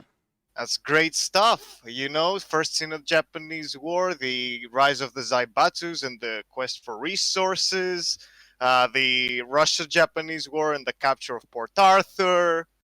Second Sino-Japanese War, Manchuria. There's a lot of stuff. Yep, exactly. Most of it is focused on like the Manchurian crisis, the reactions of the League of Nations and stuff like that. Oh, okay. But yeah, we have a little bit going back to I don't remember what it's called. Perry, yeah, like the Perry agreement. Some was like an American sailor called Perry who went over to Japan. I was like, hey, we've done this to a few other nations. If you don't, I imagine you also speak about like the Meiji Restoration, right? And yeah, exactly. How the power goes back to the Emperor of Japan, and that sort of like fuels, I guess, a sense of military exceptionalism and stuff like that among the Japanese. Interesting topic. It's a bit of my wheelhouse since military history. It's kind of Indeed. some stuff that I kind of know. Exactly, Um, exactly. Hold on. I want to move on from this, but I don't think I can do this unless I ask this question, okay? Yeah. What type of pizza were you eating? This is of utmost So importance. I had some Greek pizzas left over. So the pizza was kind of homemade. Uh-huh. It was cheese, tomato, peppers. It had olives and also had some mushrooms. It was actually really nice. Yeah, that sounds like a pretty good combination. Okay, no pineapple going in. All right, that's good. That's good. No. Pineapple on pizza? That's a crime. All right, just check. I don't know had how the Americans do it. I had my mouse on the hang up call button, so I was just like I was ready. Okay, I wasn't taking any chances here, right? Oh God, you. Okay, you know what? I passed. I think I'm Exactly. good. Yeah, exactly. We're good to go here. But yeah. All So, what are we to talk about? You can give yourself a brief introduction, and then the topic a brief introduction, and then we're good to go. Okay, brief introduction. So I am a military history major. I am finishing my course right now at the University of Kent. I am Greek. You can call me Richard here. It would be just fine. I do have a Twitter account that I'll kind of plug at the end. And I think we're here to talk about Golden Dawn. It's a Greek neo-Nazi political party that started in the 80s and became rose to be the third party of Greece until its downfall, really between 2015 and 2019. And it's a true horror story that I think carries some very important lessons for not only the left but political organizations in general on how to fight back against as close to Nazis as you can get in modern times. Those people were Nazis. No two ways about it. Yeah, no questions asked. I have a bit of I guess a fleeting familiarity with this. Most of it came from the very good Garden article that you linked me actually. For people who want something to read after the stream for more information on it, I could link it in chat. But yeah, that's around where my familiarity with the topic starts and ends. But I mean, that's all right because the topic is actually so large. Even I have studied it a bit more, I couldn't say that I am 100%. I know everything because books have been written on this. It's really massive, and I'm not really a political scientist, so my approach towards it is kind of that of somebody who can do some research, but also, do just look up things and make up my mind about it. It's mostly a hobbyist's approach, but I think I've studied enough to make some pretty concrete conclusions. Yep, wonderful. All right, well, take it away. Yeah, I think the most important part to lay down as an introduction, Greece as a political landscape is entirely different to what our viewers here are probably familiar with, say the United States. It's a lot more volatile and way more unstable. It's not like this. You have two political parties. It's all marginal differences apart from nowadays where one of them is fascist. But whatever. Forget that part. Greece is way more volatile, and basically after World War II, after Greece was completely destroyed, its political system never really stabilized very well, and because of certain interventions, not only by the UK but also the US, there was a military junta in Greece. That is a military regime that was partially propped up by the United States. It was around from 1968 until 1974. It was called the Colonel's regime, and they were pretty much like a fascist military regime. And a big reason why they fell was not only their unpopularity, but student protests, and eventually this is really long story short, right? And they also attempted to intervene in the Cypriot crisis in 1974, Mhm. And the unmitigated disaster that was that intervention kind of brought the regime down, and brought Greece into the era of the antipolitevsi, which is of the metapolitevsi, sorry, which is the era after the junta, the return of democracy, and you have essentially two dominant political parties, which is the PASOK, Pan-Hellenic Socialist Movement, which is mostly it's a center left party, and then you have New Democracy, which is center right, and you have a third Sorry, New Democracy. And what was the second one called? PASOK. PASOK. Okay. PASOK. And And another thing, a bit of clarification, something I missed before. So you said that the political system in Greek never stabilized after, was it the Second World War? after really, it was because it came like it was the Second World War. Afterwards, you had the Greek Civil War fought between factions of the Greek Communist Party and Britain and the British-backed government forces of Greece. Yeah, great. And the colonial regime was around. There was a lot of repression in those post-civil regimes. It was around between 1968, late 67, I think, late 67, 68, and 1974. It really collapsed. All right, thank you.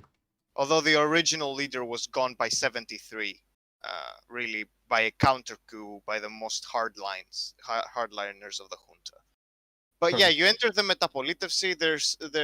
There are certain political restrictions lifted, and now the Greek Communist Party can once again truly participate in elections.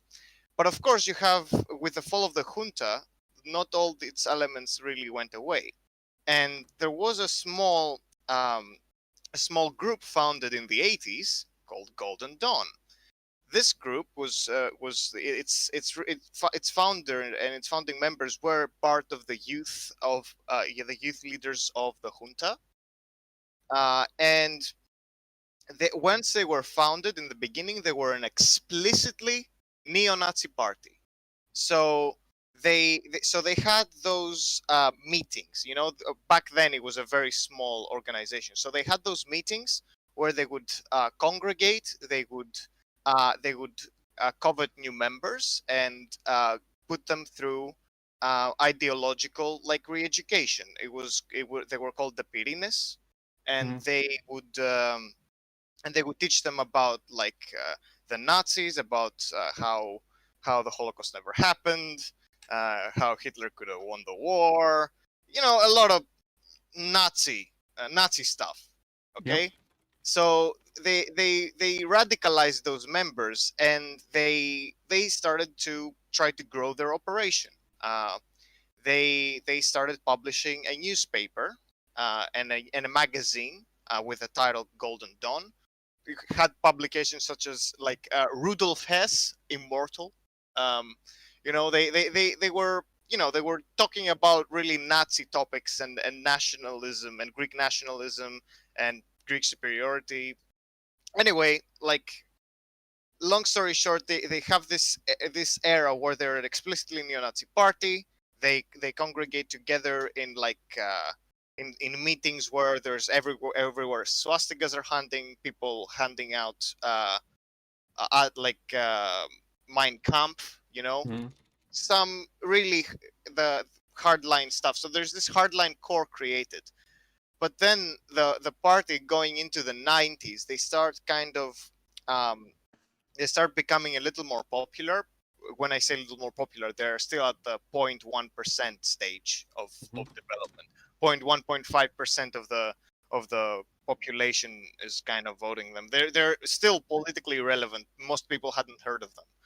However, they decided to kind of expand their operations into attacking leftists, because they considered their primary political enemies to be the Greek Communist Party and the anarchist movement in Athens. And so they kind of started out by attacking attacking those leftists and like having kind of like neighborhood feuds. By Small. attacking, you mean debating them in the free marketplace of ideas, Oh obviously. yeah, absolutely. You know the amount of debate you can have with you know 2x4s Yeah. and brass knuckles and you know and knives and stuff. It Mhm. was kind of like a brutal era. One of their first like well publicized attacks happened in 1998. It was called the Periandros case, Mhm. where like the second in command actually of Golden Dawn at the time assaulted a it was I think he was a kind of like a student journalist, and he assaulted him with several like weapons and left the guy for dead. Mhm. And he was sought after the police for attempted murder, but he had escaped in Venezuela and he was Interesting. holding out there. Vuvuzela. Exactly. Yeah, The lines are all connecting themselves. yes, everything makes sense. now. Everything's connected. Everything. I just want to see towards the end how this ties into the Dominion voting machines, but I guess I'll wait to see. Oh yes, of course. You didn't know about the Golden Dawn interference in Dominion Exactly, voting. exactly. Yes, along with the Mexican government that didn't pay for the wall. Exactly, exactly. Yeah. So basically, now the party has going into the 2000s. It was still fairly relevant. It was trying to create like like form unions with other nationalist organizations, kind of like go against the influence of trade unions in like the port in Athens, port of Piraeus, and now they're still growing. Now ever since they really started attacking leftists, the anarchist movement kind of had their eye on them, Mhm. and they were of course talking about this upstart Nazi party around Greece Mhm. that is attacking leftists, Mhm. and they were clowned as seeing Nazis everywhere. Does that sound familiar? Hmm. Yeah, they were clowned as seeing Nazis everywhere. I guess these And anarchists will call anybody Nazis, huh? yeah, those weird anarchists, they don't know what they're talking about. I know. Yeah, crazy. Anyhow, um, now the Greece doesn't have a particularly light scene when it comes to the left and the anarchist movement and the communist movement, because Greece has had a way like a healthier history of radicalism in between like 1950 and like now Mhm. in terms of not only political violence and mobilization, but protests, strikes, everything like that. Mhm. So as a byproduct, we have in Greece some left-wing terrorist organizations. Now, what do I mean by that? Organizations that are radical enough to consider car bombings, for example, to be a legitimate form of protest and as a way to advance like their political goals. Now, those aren't very big groups, but they soon found themselves targeting Golden Dawn. Golden Dawn offices suffered between 1993 and 2013. They suffered around was it 4 bombings in their offices. All of them warned. None of them really killed anybody, Mhm. but that was damaging their operations. So the party was still struggling in at this time, and the bombing in 2005 managed to actually. It is widely believed that it managed to halt their operations for around 2 years. So between was it yeah 2005 and 2007.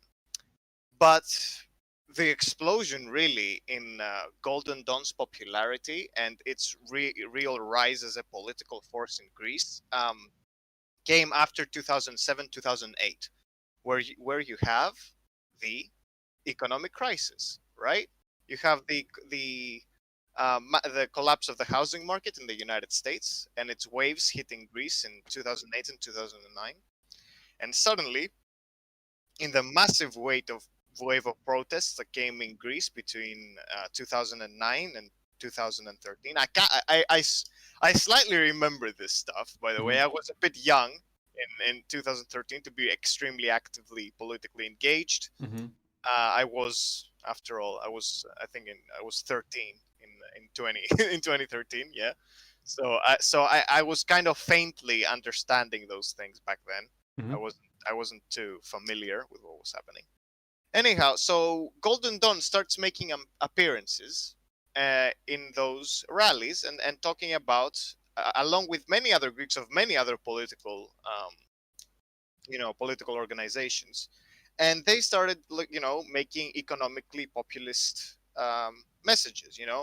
Get fix the country, like the people are starving, stuff like that. Like, everybody's poor, uh, and blaming it on the immigrants. Mhm. Of course, this escalated as the crises just kind of got worse, and the between 2009 and 2012, Golden Dawn started picking up, like picking up uh, real support, going from being at like 0.5% to being at 4% and 5%, and eventually they did make it into parliament. Now, what did those guys do, right, to build support? How do you build support as a Nazi movement, right? That has to be difficult in a Mhm. country that has not only suffered tremendously under the heel of Nazi Germany and fascist Italy, and back then fascist Bulgaria, but also you have like fairly well established anti-fascist holidays in Greece. Mhm. So it is really weird, to see how they they came about. So what they did was a major rebrand. So how did they rebrand their Nazi party? First, they kind of dropped the whole swastika LARPing, and they decided to create a symbol that was as close to a swastika as possible, while claiming it wasn't a swastika. Dog whistling, I classic. think I've seen this symbol, right? Yeah, This you one, saw right? it. The Um, meander. Oh wait, let me pull up the. Du-du-du-du. Yeah. That yeah. one. Not a Yeah. swastika, by the way. Yeah, definitely not a swastika. The black and the red background, complete, It's just a coincidence, just a design choice. Yeah, complete design choice yeah. Mm, coincidence, right? yeah.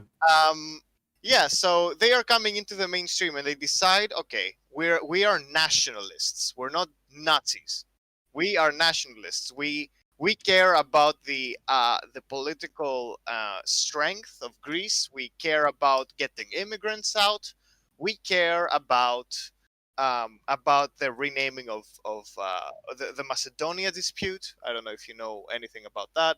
It is kind of a small part of their kind of overall agenda. Mhm. So what they do as their political actions, they start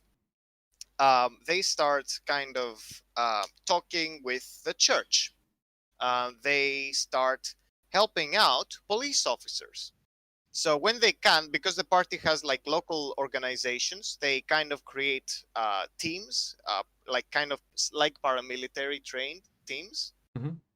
not armed, often armed mostly with like bats and stuff. So basically, like street like ruffle. I don't know how you call it, like thugs maybe. I don't Mhm. know. Yeah, Yeah. so basically, kind of armed thugs that would go around and like beat people, and so they start like helping out the kind of chronically underfunded parts of the. Not chronically. Well, it depends on what you're talking about. Anyway, wait, forget about that part. They start helping out the Greek police. Okay, Mhm. they start showing up. They start like pushing immigrants out of certain neighborhoods. They start pushing drug addicts out of certain neighborhoods. They start like the police takes a liking to Golden Dawn, and they start even sometimes referring citizens to Golden Dawn to solve their problems, Mhm. because the Golden Dawn doesn't have to deal with the bureaucracy that is part of the Greek police, and the whole Greek political system has like a ton of bureaucracy and inertia, and it's slow anyway. So the police is like, okay, this is like a small matter. Golden Dawn will deal with it. So let those like crazies just kind of go in and fix our problems. That's strange. There's never been any history before of nationalists and police officers collaborating like this. This must be a This is one-time event. Holy. this is yeah. So like they use the exact same playbook, right? That like the leaders of Golden Dawn have studied all these books and manuscripts of the original Nazis, and they're putting down their plan to the letter. They're doing the exact same things. They're calling themselves nationalists, not Nazis. They don't talk about Holocaust denial, nothing like that. They don't talk about how Hitler was great and we love him. They never mentioned that in Parliament. They start though attaching themselves to another fascist regime of Greek history, which is the 4th of August regime, which was between 1936 and 1941. The 4th of August regime was headed by old General Ioannis Metaxas, and it was basically a regime that like kind of resembled Italy, but without the expansionism. You know, it was less expansionist. It was kind of like it was supposedly made as an anti-communist regime to Mhm. kind of curb the influence of the Greek Communist Party. There were a lot of political persecutions, and honestly, the politicization of the Greek police and the military kind of goes back to those times. So they claim themselves to be Metaxist. Why? Because the Metaxist regime is not widely scorned in Greek society. Leftists, of course, are extremely like adverse to the 4th of August regime, but general society knows the regime as the one that resisted the Italians, right? Mhm. The Italians invade Greece in 1939. Ioannis Metaxas refuses to yield, and there is a war. Really, Greece fights on for 295 days, I think, and it was actually quite a successful campaign for the most part. So, like Metaxas, by some, especially the right, is regarded as a national hero, right? Mhm. So you have this. They are basically coveting the most normie, like right-wing supporters in Greece, and there isn't. And Greece at that time didn't have like much in the way of like a movement for more like political correctness or more um, or more like egalitarianism, stuff like that. Mhm. That wasn't too big in 2005 2009 Greece. Like that hadn't entered the discourse yet. So they Greek nationalists were still like a force to be reckoned with, as they are still today. So they start coveting Greek nationalists. They claim they stop with the paganism of like the Nazi paganism, and they adopt strong ties with the Greek Orthodox Church. They encourage their members to make friends like with policemen and military stuff. A lot of their membership comes from police officers, so they start like kind of infiltrating right into Greek society and kind of entering the mainstream through their protests, and they start doing another thing, for political engagement, which Mhm. is food drives and blood drives for Greeks only. So they create this antagonist that is the refugees and the immigrants in Greece, which are numerous. And they decide that, oh, the government isn't doing enough to help actual Greeks, Mhm. quote unquote, you know. Yep. And they start creating those drives for Greeks only. Now, those they don't ask for IDs or anything. They just look if you look white, really. Oh. If you look like if you look like a white Greek, they would accept you. You could have had an ID, like you could have been an Afro Greek, right, and had an Mhm. ID. They would not serve you. There was no way, right? Nice. So Yeah. it wasn't really Greeks only; it was really whites only. Mhm. If you catch my drift. I mean, Same with yeah, that seems to be like the depth of that, scientific prowess seems to be about in, yeah, congruency with the race realist science in general. So you know what? Hey. yeah. It's really like terrible stuff. Mhm. And they started like kind of building a rapport with certain like poorer communities in like Athens, certain communities that had a lot of immigration, and Mhm. that the Golden Dawn kind of drove the immigrants away from those neighborhoods Mhm. with less than legal means, right? That was mostly with assaults, by having groups of Golden Dawn members going around asking for IDs and playing like an unofficial ICE for Greek police. Mhm. Some really like scary shit, right? So they went into those neighborhoods and kind of took them over. They also decided to kind of escalate their fighting with leftists and specifically like organizations like PAME, which is I think in English it translates to the All Workers Militant Front, which is the workers organization of the Communist Party of Greece, and they kind of like show up in protests and strikes, and they are armed so that the Greek police isn't feeling too eager to just attack the protesters. Mhm. So they start escalating that war. They try to get rid of like communist influence from the trade unions. Now the Communist Party isn't taking this lightly, right? Mhm. The Greek Communist Party has had a long history of being persecuted in the public, and although it's only at around 5% of the vote, it has control over a lot of trade unions that are fairly important for transportation, for the ports. So the dock workers, it has a lot of like on the ground power, Mhm. even though its political power is not that great, and especially in Athens, which is really the economic heart of Greece. If you hold Athens, you hold Greece, Mhm. basically. And so they start like kind of growing in popularity, and then I think it was at the 2012 elections. It was, yeah, the 2020 May 2012 parliamentary elections. They go from having 2.3% in 2009 to having 7% of the vote. From 19,000 votes, they went to 440,000. Sorry, can you say Which those percentages again? So they went from having 0.3% of the vote, 19,000 voters in 2009, being like a tiny party, right? Mhm. To having 440,000 voters in May 2012. Mhm. You know, uh, there's a few quirks with the Greek political system that can be understood.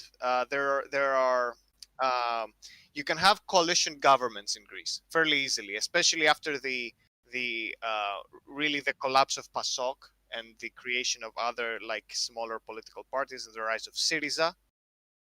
So there were a lot of like coalition governments, and with the political crisis and the economic crisis in Greece, you had those kind of coalition governments often failing or asking for more elections. So for example, in 2012 you had two elections, May and June 2012, and they kind of maintained their power. So once they become elected, right, the media takes notice, but it's not the kind of notice we wanted.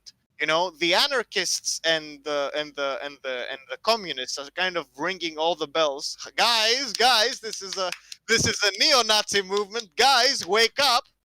But Greek society isn't too willing to just get up and like kind of wake up about it.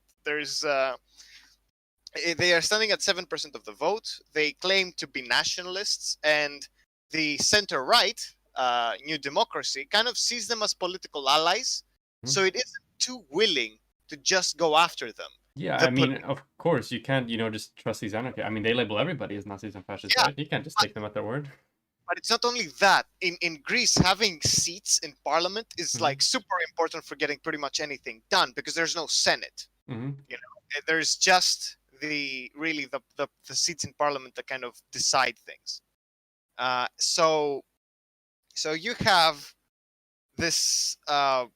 So you have the New Democracy Party kind of looking at Golden Dawn as an organization. Although Golden Dawn is hostile towards New Democracy in some ways, they all the time they claim that they were willing to not only enter coalition governments with them, but they were willing to cooperate with them to the fullest extent if there were some like more anti-immigrant measures taken by New Democracy. Hmm. So they're kind of cooperating in some respects as political parties. So New Democracy isn't really willing to go hard line against them. And the Greek media kind of like starts like a kind of a tabloid era for Golden Dawn, where they were like, oh my god, look at like Golden Dawn guy number 2, so hot, went over like we're talking right now. We're talking about like Ilias Kasidiaris, Mhm. which was holy shit, like as neo-Nazi, like a caricature of a neo-Nazi. Okay, Mhm. the guy like has swastika tattoos, like went to prison and wrote a book about how he like was around in prison. Like the guy is an extremist and like a thug in every sense of the word. What The was the guy name was again? The guy? Ilias Kasidiaris. Let me send you the name. Did I spell it right? I didn't spell it right, but autocorrect got me. There is no that is it was unlikely that you'd spell it right. Greek names aren't very easy. This is the version in English. So yeah, like kind of he was kind of number 2, kind of an organizer for the party, Mhm. and uh, he was fairly like aggressive as an organizer, you could say. Yeah. And but like he showed up for interviews. He acted like a spokesperson. He tried to act civil in interviews up until like in 2012, though he slapped a communist MEP in during a live interview. Wait, really? Yeah, he did. Yana Kanelli. It was pretty famous. Like that was when Greece was starting to realize, hey, wait a minute, those guys are a bit, a bit more extreme than they're letting on. They're having Nazi salutes in their meetings, and the left wasn't kind of sitting idly. They were having exposés of Golden Dawn. They were showing up in meetings and recording and stuff. So they're trying to expose them, right? Mhm. And Greek media wasn't really paying attention properly, but the numbers of assaults and like violent action in Athens had grown exponentially between between like 2009 and 2012. So not only are they like growing up exponentially, like there's a lot of reports of Golden Dawn like armed thugs just going around and beating immigrants, and some beating them almost to death. There is like it has started getting dangerous in Athens. Like of course the anarchists kind of responded to this by kind of guarding their neighborhood. So there is a neighborhood in Athens called Exarchia, Mhm. where it is the den of the Greek anarchists. Mhm. Really, it is pretty famous about this and about its political action. And so like they kind of they kind of like helped immigrants out and protected them from Golden Dawn. Mhm. Golden Dawn saw the anarchists as probably the most effective like political actors fighting against them with violent means. But there's only so much that can be done, right? The anarchists don't have the best reputation with like the Greek mainstream and the Greek right, so they can't easily convince the people that those guys are Nazis, despite the fact that they're doing Nazi salutes in rallies, which I really don't get how they got away with for so long, right? And having Mhm. pretty much a swastika or a flag. Um, yeah, so you have this whole like completely cursed situation in 2012, and but then like it starts getting a little too extreme, right? Even for like the apathy of the political parties. Mhm. You have the immigrant beatings started entering like the mainstream news, and the rise in crime was starting to like be concerning for like the Greek people. There was the Golden Dawn was in parliament, and it was actively like kind of couldn't really hide behind their like because some of their extreme members would also talk in parliament, and it would get like pretty obvious that they were not just a nationalist movement. Mhm. Um, the kind of the right wing was still kind of like ignoring the problem because they were still, political allies. Let's not shoot ourselves in the foot. Let's just kind of keep quiet about all this. And then, there are certain murders. First you have the attempted murder of some Egyptian fishermen. You have the murder of Pakistani immigrant Shahshat Luhman. Uh, and the Greek left, and that included like from PASOK to at the time Dimar, which was another left party, Syriza, also a left party, and the Communist Party of Greece. Kind of that was in 2013. Kind of came together and proposed. I think it was called the anti-racist law Hmm.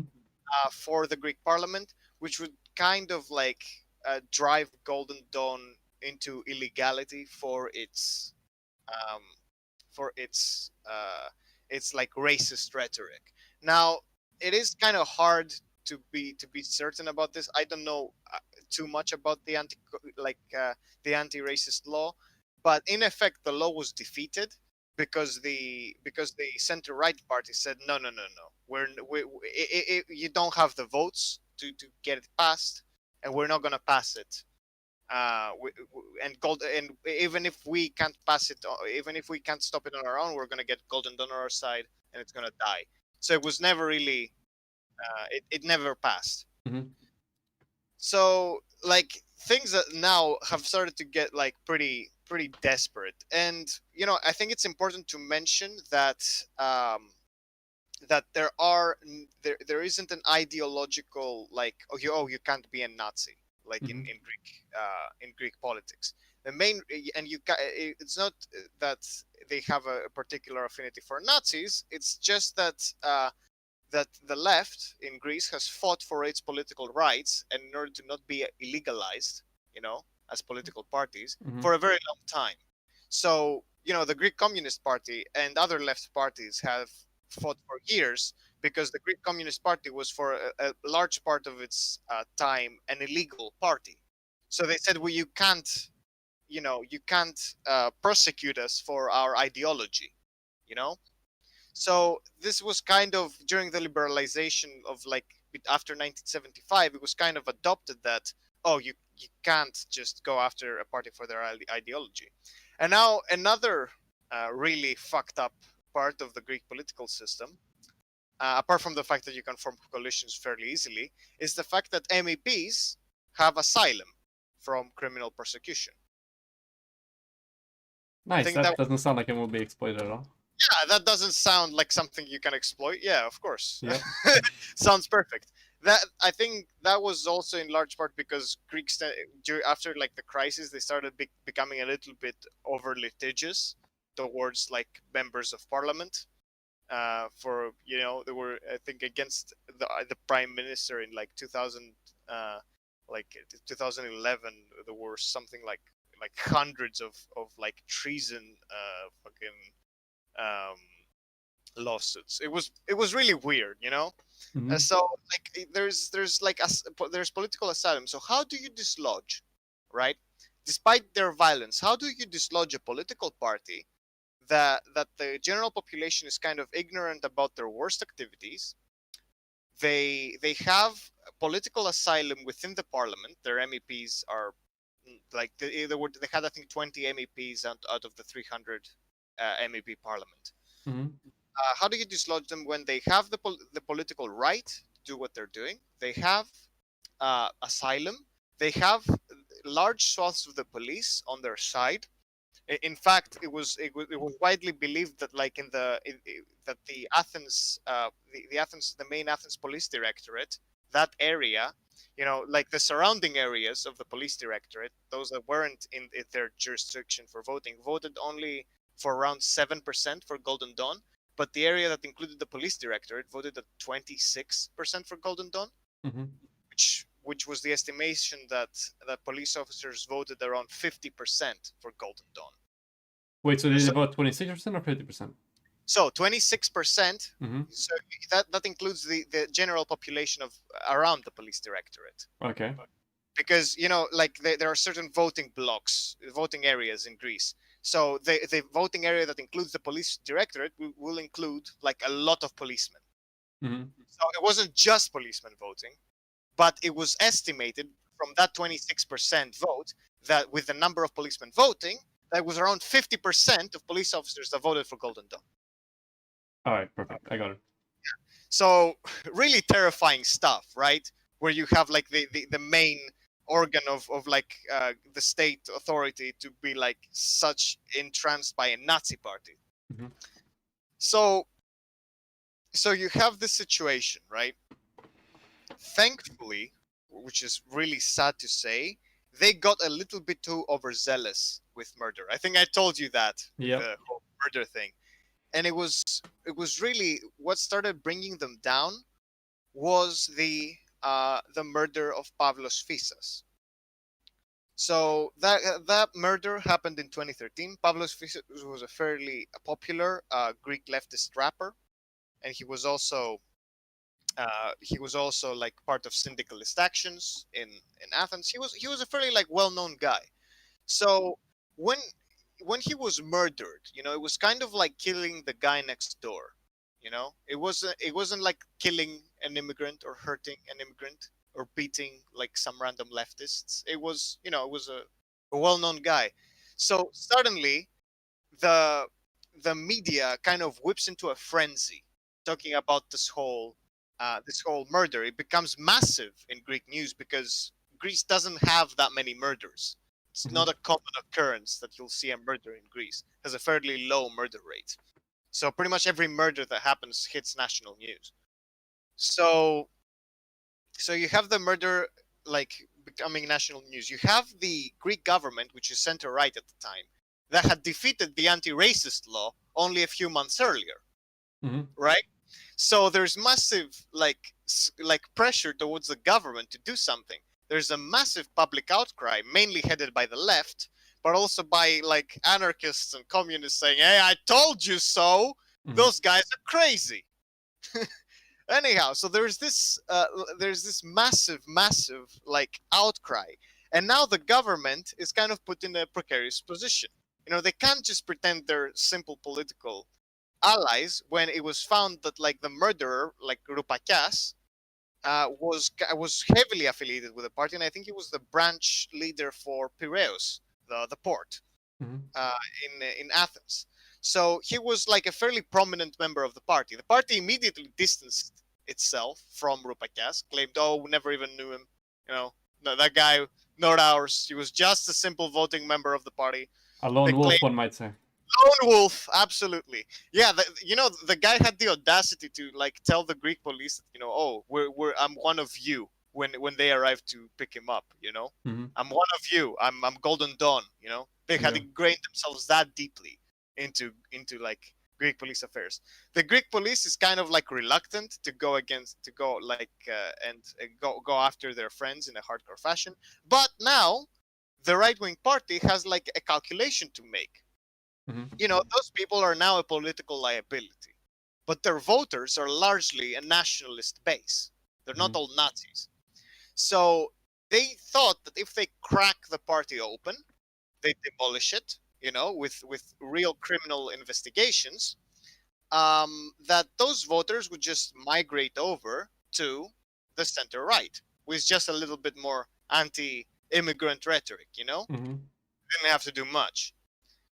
So they start like a police investigation into the party, and guess how like they went after them, because you have the political asylum, right? You can't go after them for being Nazis. That isn't a valid excuse for going after them. So how did they decide to prosecute them? They decided to go after the party as if it was a criminal organization, as if it was basically a mafia. So they claimed that the party was running an organized crime ring, which is not that far from the truth. Mhm. Really, the party was basically arming and training paramilitaries to go into the streets of Athens and fight people. They had ties with the police. They were running lots of weapons and and other like criminal enterprises. They were engaging in beatings and murder. Mhm. They had, I think they had also certain allegations of racketeering and and corruption is pretty crazy in Greece. Hmm. So they had some affiliations and clashes with trade unions, so they acted like a mafia, right? Hmm. So it was a fairly easy claim to make while skirting the whole problem of like asylum from political persecution Yep. that exists in Greece. Of course, the Golden Dawn decided to flip this and say, "Oh, we're being persecuted for our ideas. This isn't be not mistaken. They're going after the nationalists. They're not going after us for crimes. They're going after us. It's a sham trial. All this stuff." Yeah, So that's never been repeated since then in history ever. So within a few weeks of the murder of Pavlos Physsas, the leadership is arrested. Mhm. Party leadership is arrested, and they are held for pre-trial detention. But you can't just start a trial, out of nowhere.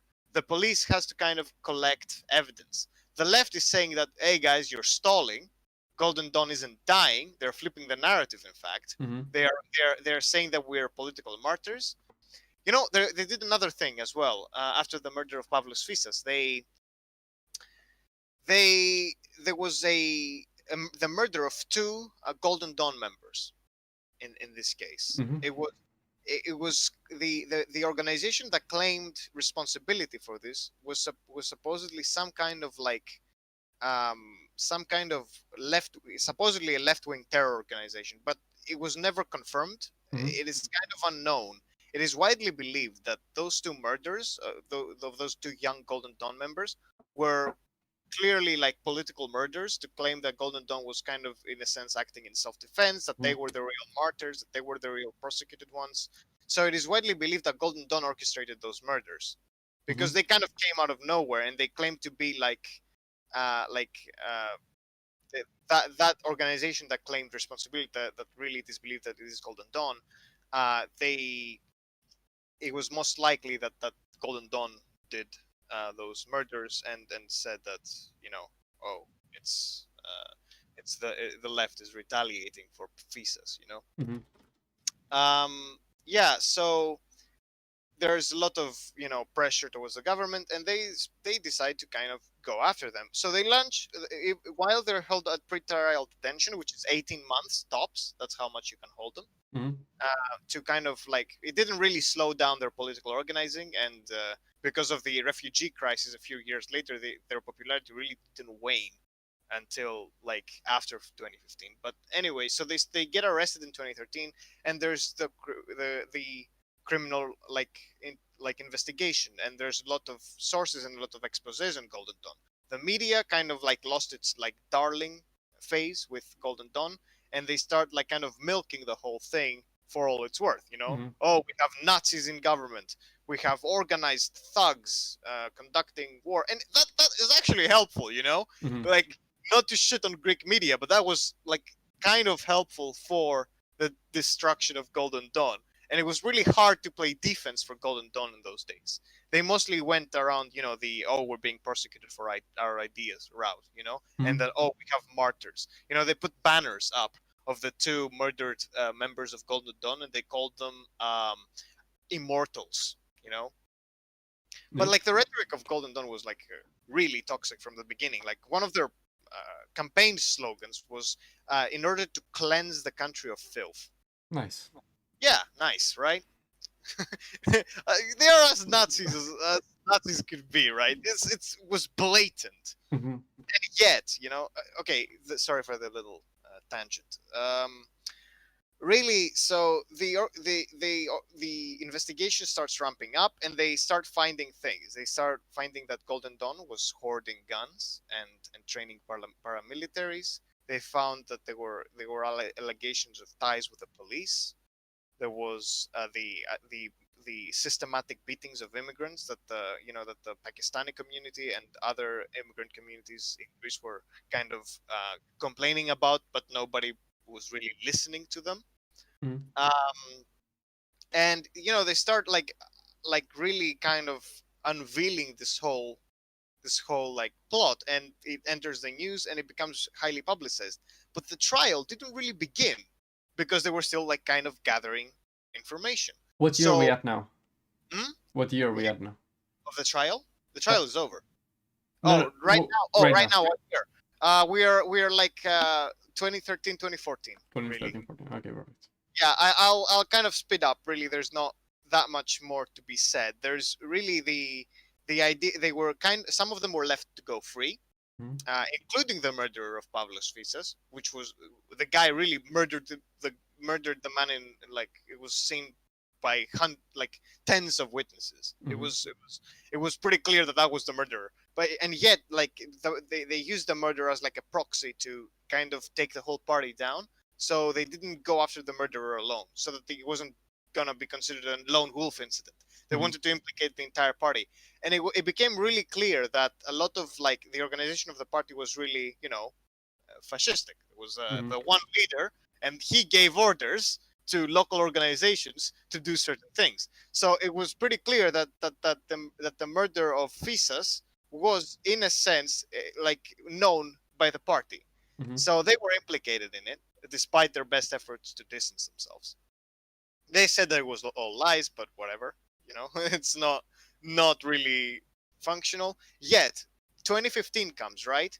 So most of the big members are released from jail, Mhm. and they run the political organizations of the party, their food drives, their whatever. Because pre-trial has ended. Greece isn't really like America, where you can hold somebody without bail, Mhm. like, forever.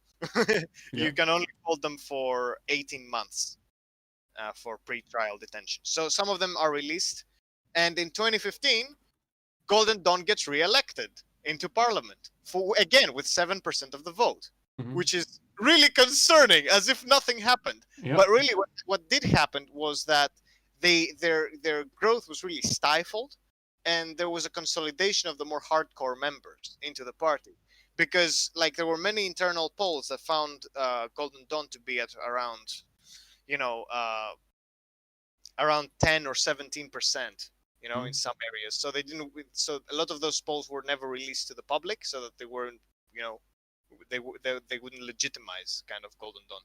Yep. Whatever. Anyhow, that's the whole investigation, and the news, and, like, the pictures of, like, members of Golden Dawn going around of them, like, hailing in front of swastikas kind of slowed down their growth.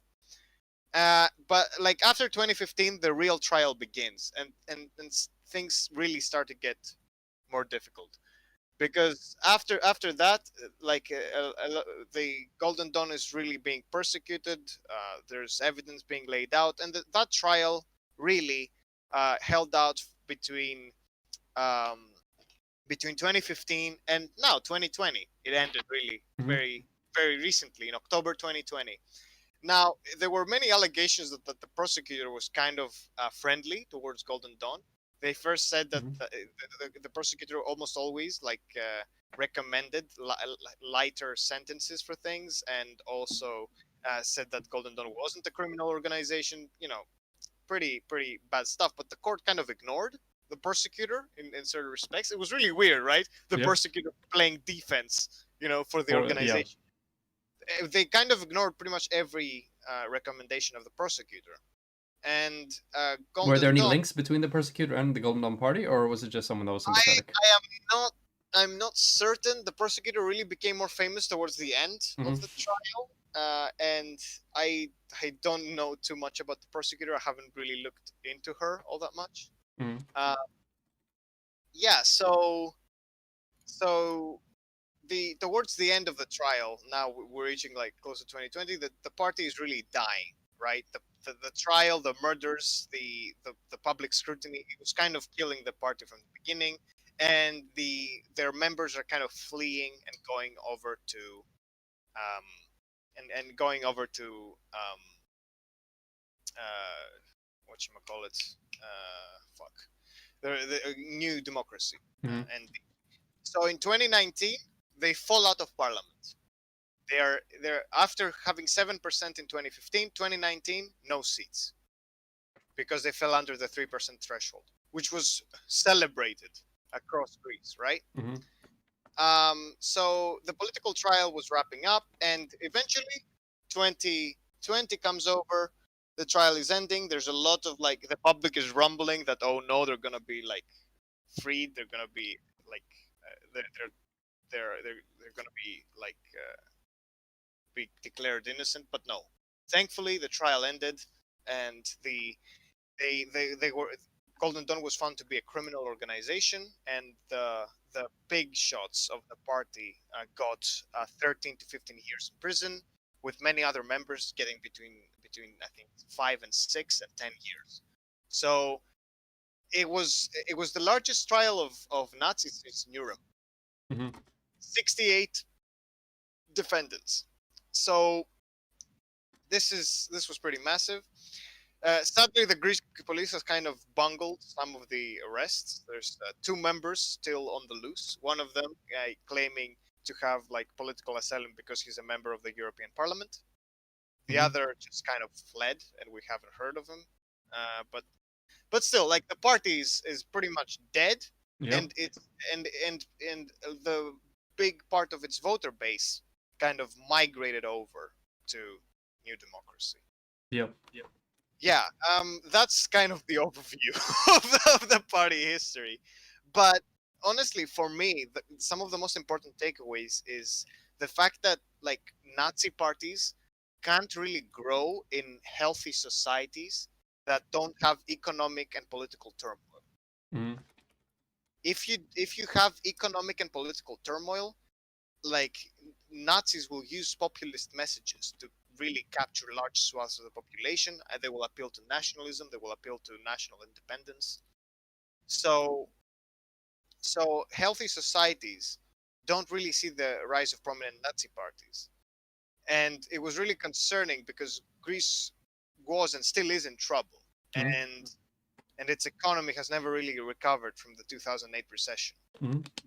So Nazis found a fertile ground Yep. to grow their power. And yeah, because of like a long history of rivalry of the left and the right in Greece, it was pretty nasty and it was pretty dangerous. They could have, like, if they never murdered Pavlos Fysis, they would probably be in government right now, Mhm. which is concerning, you know. Like we would all be in trains and shit. It wouldn't be fun. It won't be good. No. And the thing is, like, there are many concerning parallels between like the turmoil that can be found in Greece and like rising tensions like around the world, and how like fascist parties can really like take advantage of those without like strong regulation, because you can't only fight Nazi parties with like state regulation and direct action. Mhm. You also need to fight them with like a strong like social safety net and strong like welfare state. If you don't have those things and you have people suffering, a Nazi party can be as much salvation for them as a socialist party, which is Mhm. really really bad for socialists, because sadly there's a wide like belief that Nazism died in the 40s, Mhm. while socialism is still a boogeyman, throughout the world. Exactly. Okay, I want to like hear more like your perspective on this whole thing, and maybe like we could talk about like maybe some questions or whatever. Yeah, I mean, fundamentally, the thing that I have a few questions from chat actually that I'm gonna ask. I'm just gonna give like Yeah, a little sure, brief thing here. I mean, fundamentally, it seems like often when it comes to the rise of these like far right wing parties, um, there's kind of like the formula, right, as for how they do it. It's very similar. Whether we're talking about like Nazi Germany, Golden Dawn, fascist Italy. To some extent, you can even make this argument for the Sweden Democrats here in Sweden. Like there is, a lot of like very similar strategy being employed by these far right wing parties. The number one thing here, like you mentioned before, is the economic and social instability that lends itself so heavily towards these types of parties. yeah, absolutely. And yeah, and so political implications of this when it comes to number one, when it comes to acceleration is saying, hey, let's destroy the economy and then everyone will become socialist. Lol. No, that's just that's one of the major things that I've sort of like. Thinking, sadly, it often doesn't work like this. It's sadly very. It often like populism is a double-edged sword. It's good to be able to have the handle of how to use it, Mhm. and it often gains popularity, but but populism requires often like a struggling population. Exactly. It's a very it's a It's very it's a tightrope to walk volatile on. thing. Yeah, exactly. But beyond that, you have like the major lessons, the collaboration between these far right parties and members of, for example, law enforcement, the failure to recognize and call out far right parties for what they are, the reoccurring theme of lefty organizations doing this and then them being labeled as like like schizophrenics who don't know what they're talking about and that they'll call anything like fascist or Nazi or whatever. These recurring themes are, like really important to talk out. And a lot of people think that this is just like a contemporary thing that's happened.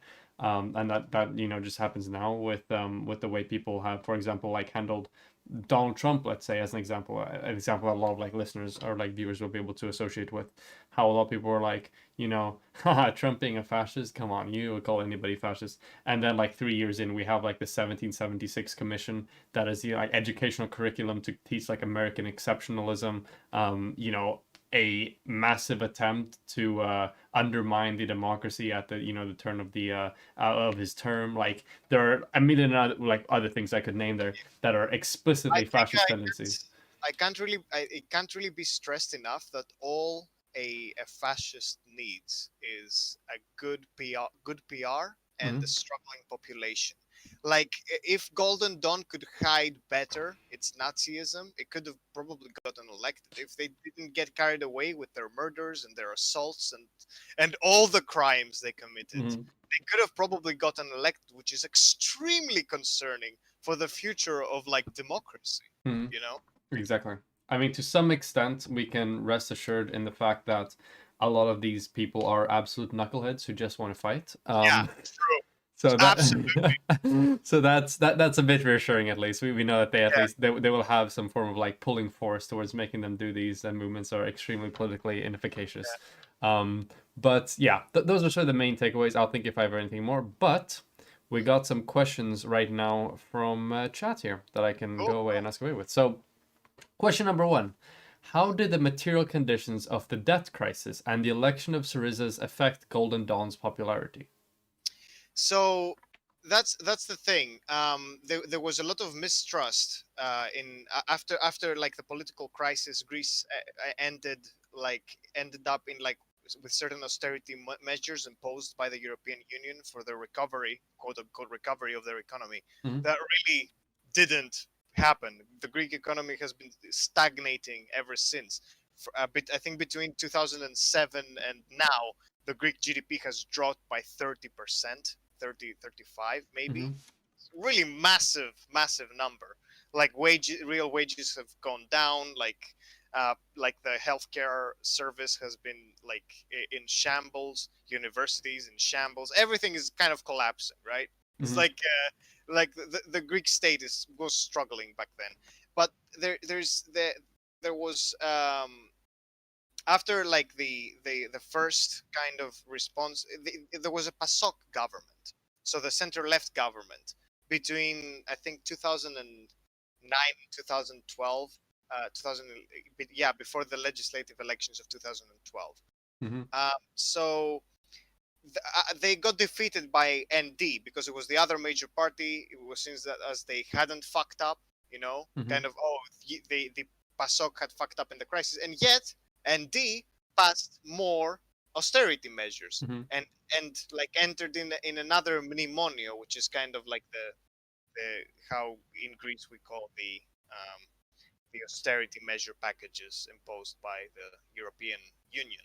Mhm. So to get to like the question specifically, like the the election of Syriza was really good because after they entered the austerity measures, they were seen as traitors as well, to the Mhm. Greek people.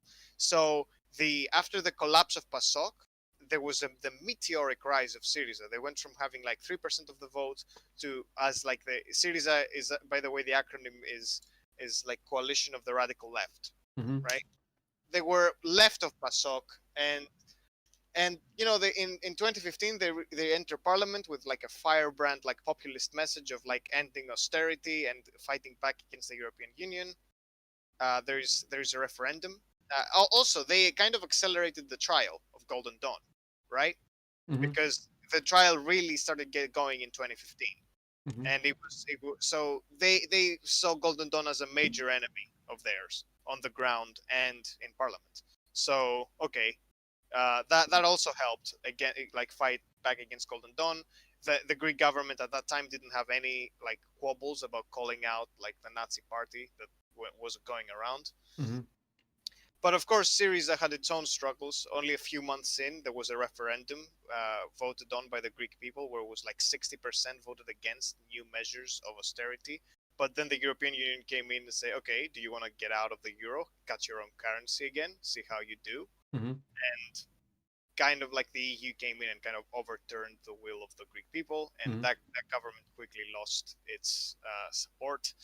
So it was actually pretty good that New Democracy didn't get reelected in 2015, Mhm. because that would have likely that could have caused like slowdowns in the trial, and could have had Golden Dawn still be a political force to be reckoned with in 2019 without a real like uh, opposing left party. And that would have meant that Greece would be in a situation like Hungary is today, Mhm. that has a major right-wing party with the major opposition party being a Nazi party. Or am I wrong? Isn't the major opposition party in Hungary like a pretty far right one? I'm not sure. I just know that Hungary generally has a pretty far right like Yeah, overtone. yeah, yeah, yeah, yeah. But anyhow, it is. Yeah, I think that the material conditions of in Greece after the economic crisis really was what exploded the Golden Dawn into popularity, and their social programs, you know, the food drives, the blood drives, all those things, Mhm. really, really like drove up their popularity amongst the poor, amongst the church, amongst the police. That was their main targets, and they did surprisingly well. But Syriza gave kind of an alternative to all this, like another populist message. Yep. Now Syriza lost again in 2019, and now we have a new democracy government. And it seems that all the voters from Golden Dawn immigrated directly into New Democracy. And New Democracy moved further to the traditional, like conservative right in Greece, the more like the guys that used to be the monarchists. You know, they claim to be a neoliberal party, but really, like they are pretty anti-immigration. So, Mhm. That's and not neoliberal. yeah, that's not very neoliberal at all. Exactly. It's like when, like classical liberal Sargon of Akkad talks about Yeah, having yeah, like yeah, yeah. ethno states, it's like, I don't know if Like that that. goes together.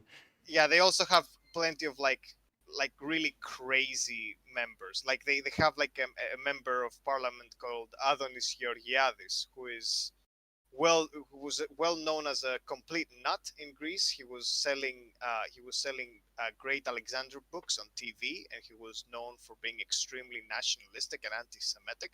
So Mhm. like, imagine if you got Alex Jones in Parliament, like that level. Or some, I don't think. like Marjorie Taylor Greene or, some Yeah, Jewish yeah, yeah, space yeah. leaders. That'd Like be, that. be crazy, right? Like, it's Yeah. lucky we don't have that anywhere in the world. Yeah, I think that's the thing. Like America faces different kind of like troubles, and I think somebody would probably ask about that. Anyway, Yep. yeah. So what else? We got more questions coming up right away. Did the election of Trump help with Golden Dawn's popularity? Um, I don't know. I don't know how much it helped. That was in 2016. The Golden Dawn had already kind of depreciated in popularity. The trial had already started, Mhm.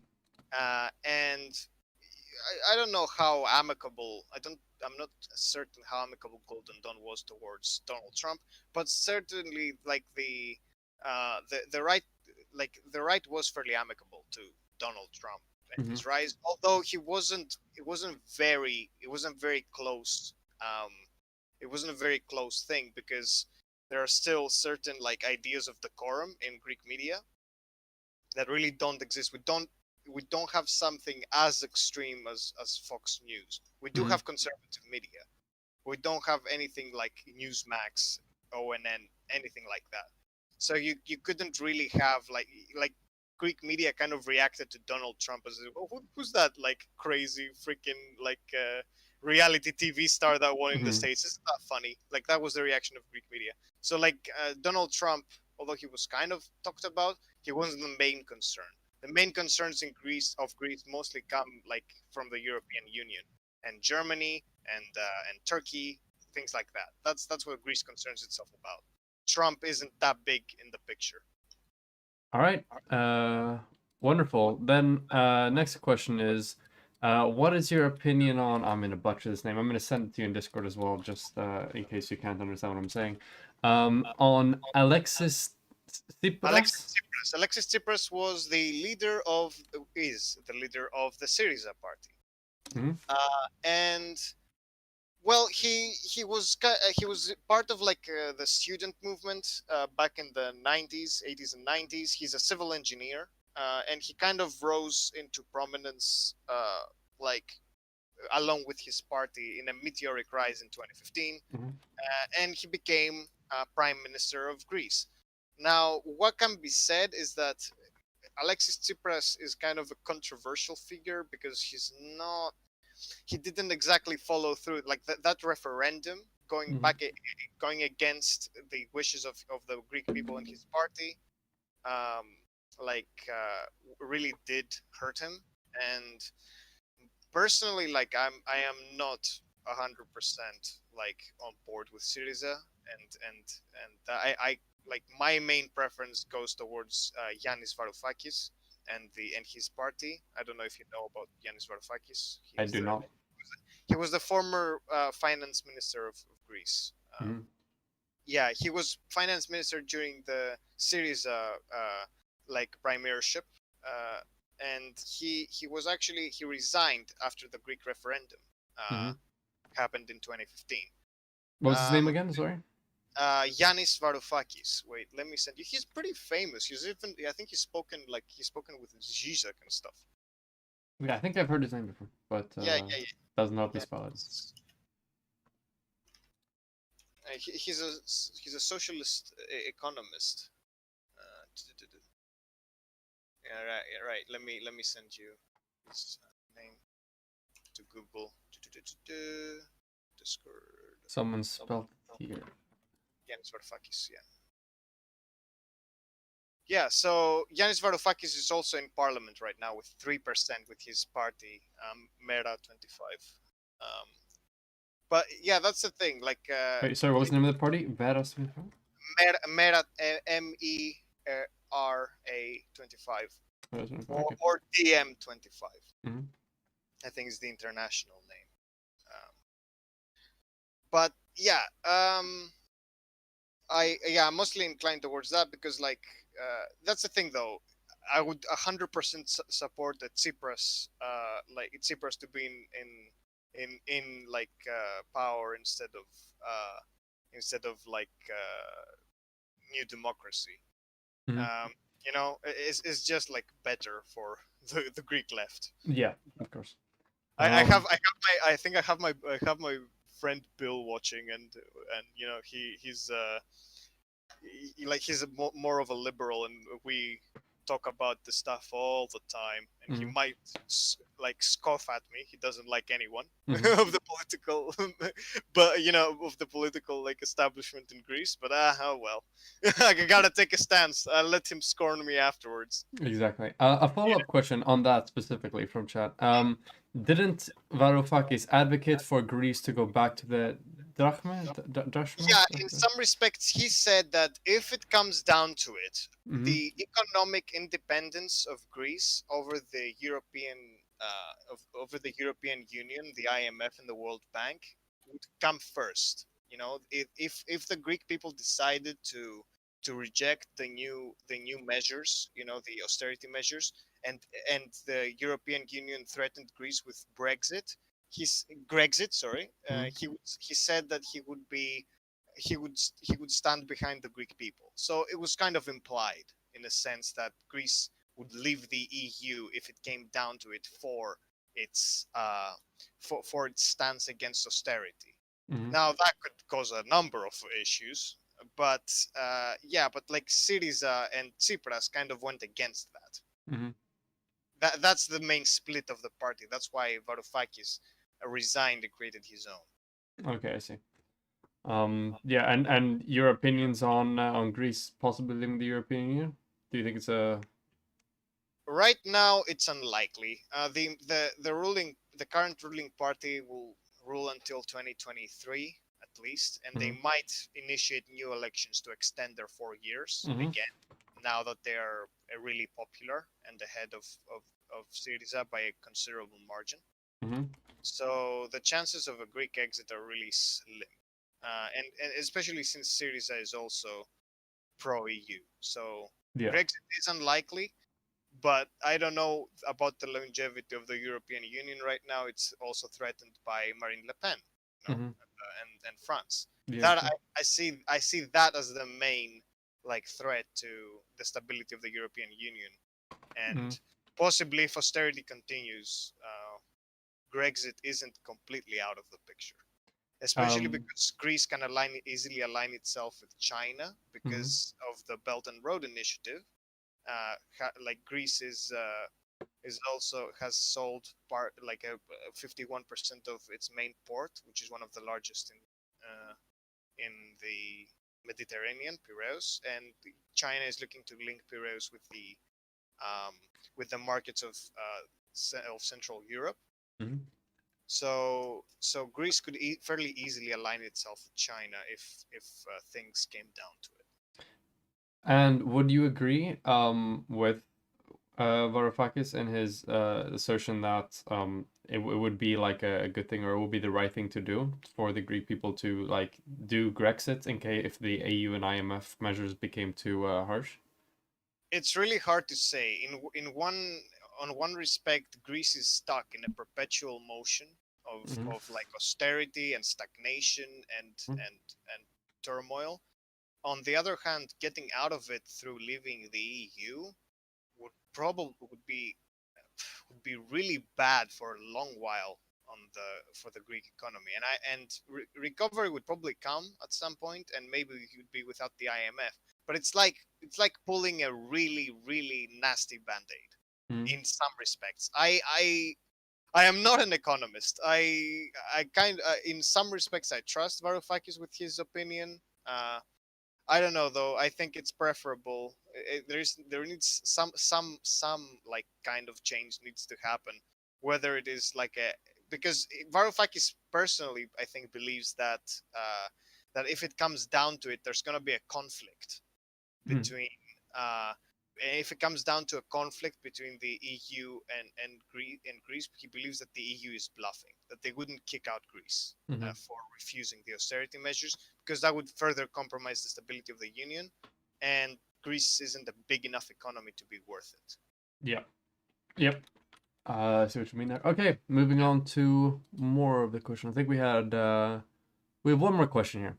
Mhm. Do you think the left could have done anything different to prevent the rise of the Golden Dawn in terms of policy? In terms of policy, the PASOK government wasn't exactly leftist, so there wasn't much power to be had in the left. Now, the left that really did fight a lot against Golden Dawn didn't do it through policy measures. It was the Greek anarchists Mm-hmm. from Exarchia, like organized motorcades, anti-fascist motorcades. The PAME and the Greek Communist Party like organized marches and protests against Golden Dawn. They fought them openly in the street, and the numbers of the Greek Communist Party on the ground were pretty impressive. Mm-hmm. Uh, so they did a lot to fight them in the street and protect immigrants from like the ire of Golden Dawn, and they protected them, and they helped them avoid neighborhoods like Agios Panteleimon, where Golden Dawn was pretty dominant. Mm-hmm. But like the Greek left legislatively couldn't have done anything more than they did, in my opinion, because I think they really tried in 2013 with the anti-racist law, but that kind of fell flat because the from in the most crucial time for the growth of Golden Dawn between 2009 and 2015. First, it was a left-leaning, like liberal in some respects, government that kind of failed with the austerity measures Mhm. and wasn't paying attention at Golden Dawn. And then you have 2012 where Golden Dawn really enters the stage, and you have a conservative government Yeah. that is really in control of the parliament. So legislatively, probably not, but on the ground, I think the Greek left did quite a lot. But Greek media, you know, often calls them rabble rousers, you know, and stuff. So they were limited in their action, and of course, you know, in some of the motorcades that the anarchists organized, the Greek police was there to fight along with Golden Dawn, and you know, That's pretty difficult. Yep. they often protected Golden Dawn rallies. You know, the Greek anarchists don't exactly have a good relationship with the Greek police. Mhm. Greek police rarely enters Exarchia because that often causes Issues. disturbances and Molotov cocktails being Ah. hurled at massive speeds. Yeah, you know, like American police officers complain about like rocks being thrown. In Greece, we throw Molotov cocktails like they're candy, like petrol bombs, Molotov cocktails, car bombs, rocks, marbles from the nearest archaeological sites. You know, you get a very wide gambit of stuff. You know, being thrown at the police. Yeah, it puts things into perspective, really. We had one final question here come in the last minute. Yeah. Do you think the pay cuts for MPs and the sell-off of limousines after Syriza was elected was just performative politics, or do you think those gestures were sincere? I think there was obviously a performative aspect. Syriza was a populist government, Mhm. but yeah, I don't know how important they were. They probably had some ideological backing behind them. Syriza wasn't like completely insincere. I feel like they because they grew up as a party very quickly. They came into power with some fair ambitions. So yeah, I think they were sincere. Okay, yeah. Yeah. Yeah. That's hold on, let me just write That's- down the answer to your final question. So the reasons for a you lot, believing right? What did you say? It's a lot of stuff. Yeah, it's- I'm sitting on a 4-page document right now. Since okay, yeah, perfect. Yep, there we go. We got everything written down. Thank you very much for coming on and educating us all about Golden Dawn. I'm gonna be putting this up. My pleasure. If you want, I'll kind of try to get like try to find some kind of expert or some kind of writer, some person that has like really went into like and researched Golden Dawn Mhm. more heavily than I have to like be even more educational or come into contact with like BreadTube, because like the Greek left isn't very prominent on it. You know, there's a documentary, I think I sent it to you, that I highly recommend. Mhm. It's really good and really helped me understand Golden Dawn a bit further. And yeah, also I think I should plug my Twitter account. Go for it. I don't tweet very often, and I probably have some shittier takes from 2019 in Oh, no. there. Don't hate on me, okay? I'm only now getting politically informed more properly than Mhm. I used to be.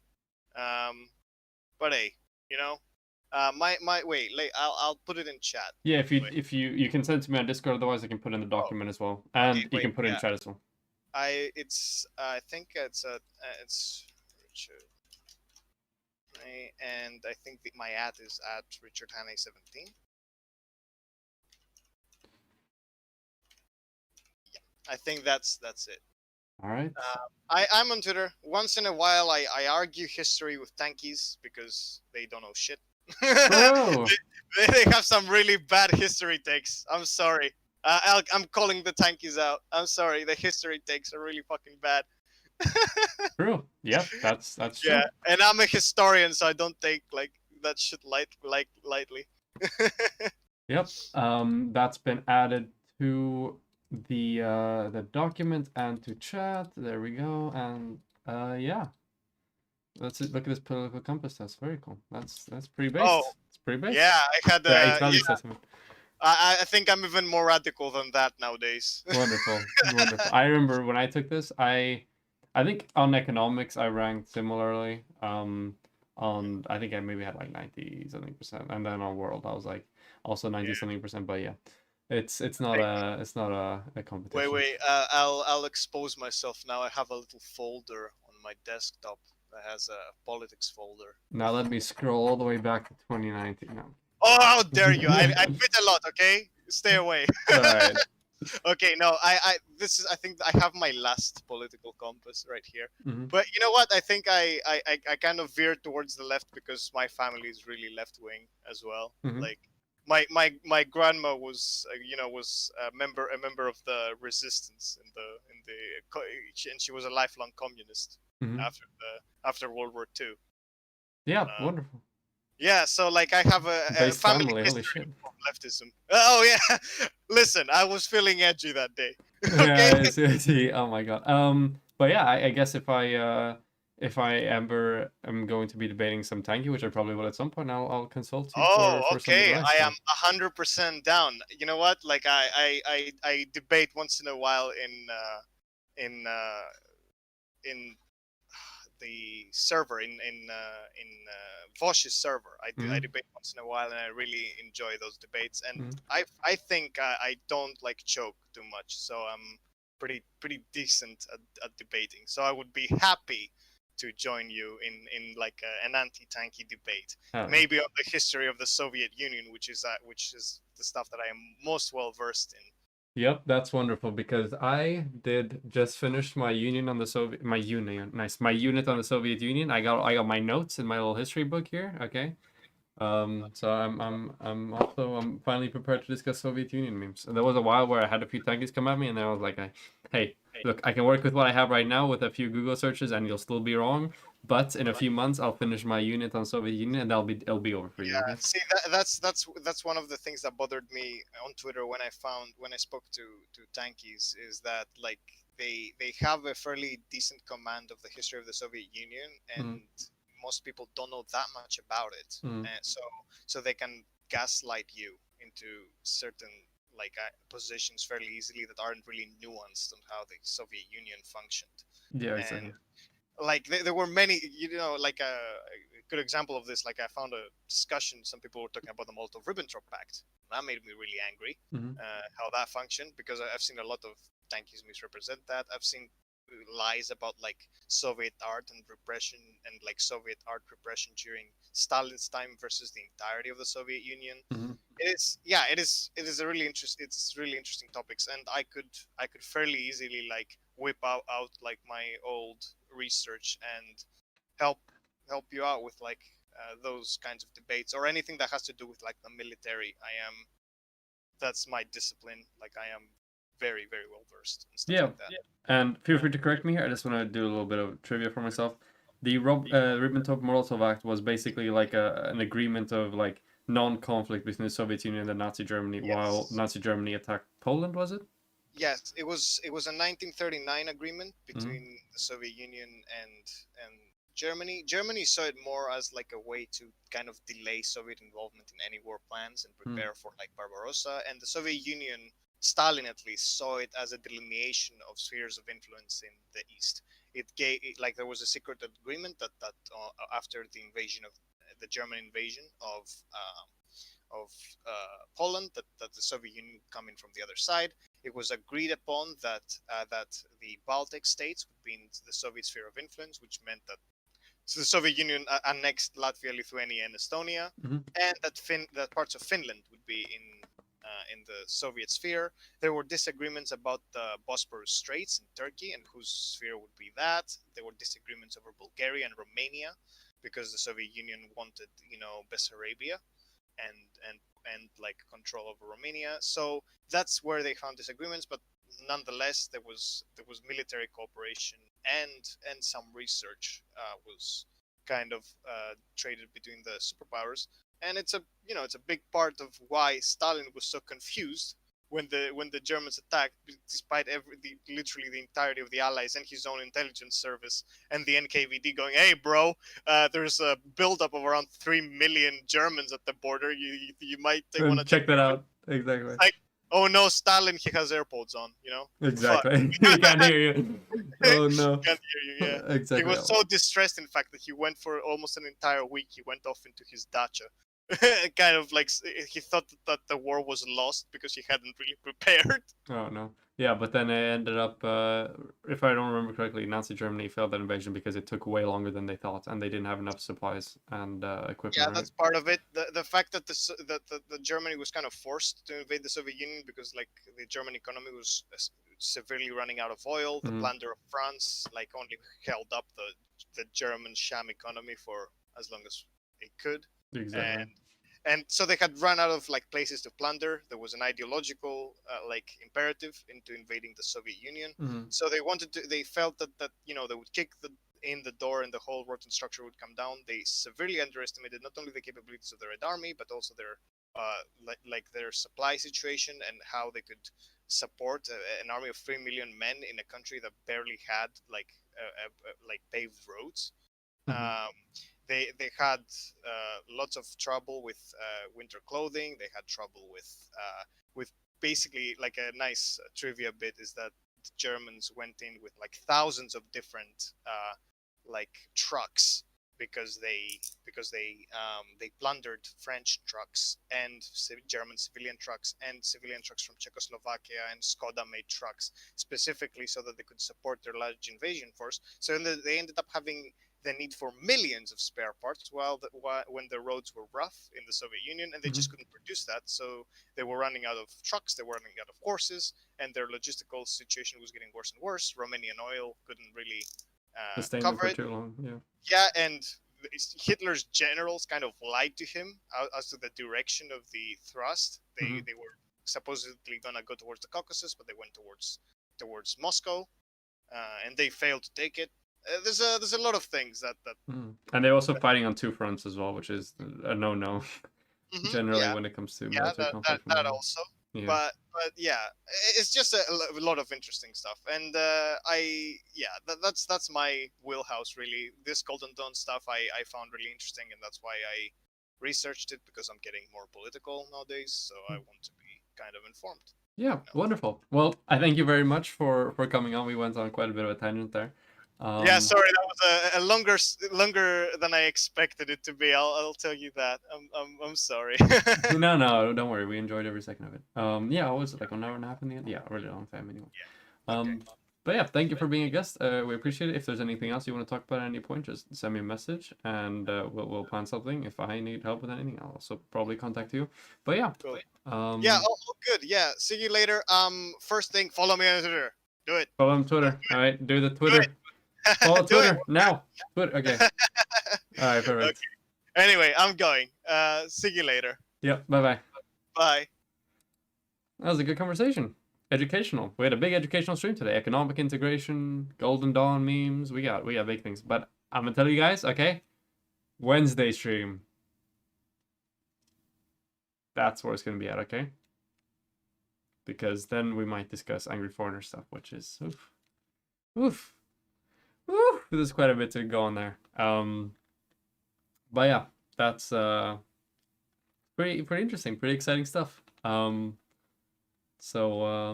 Yeah. Hopefully we'll have something going on there. There's so much I want to say, but I don't want to. Yeah, no more line on screen. I know I fixed it. I don't want to say anything yet in case things change. But yeah, interesting stuff going on. Interesting stuff going on behind the scenes. Okay, with the yeah. But yeah, that's how it is. Thank you guys very much for tuning in. I'm gonna do some stuff before I go to bed. I have my exams next week. It's been a 3-hour stream. Thank you guys very much. Can we add pause champ? What is this? What is this emote? Probably add it after stream. Let's see, what is this? This is a good emote. Don't we already have this emote? I don't know. Emotes are all broken now, so there's nothing I can do about it. As long as the 1984 emote is still there, you will know that the emotes are broken, okay? As long as this is still there, then it's broken, okay? There's nothing we can do about it. All right. Goodbye, everybody. See you guys on Wednesday. And check out my TikTok at RoseWrist. One word, no capitals, just at RoseWrist. We'll be uploading there sometime Monday, Tuesday, maybe something like that. And we got good memes going up there. Can you get a bonk emote when the chat does the horny? No. Goodbye, everybody. I can't do any more emotes. Why is it so hard to understand? My emotes are broken. The 1984 one wouldn't be here if my emotes were working. I promise. Okay, this thing would be gone. Okay. But yeah. Bye bye. Awkward wave.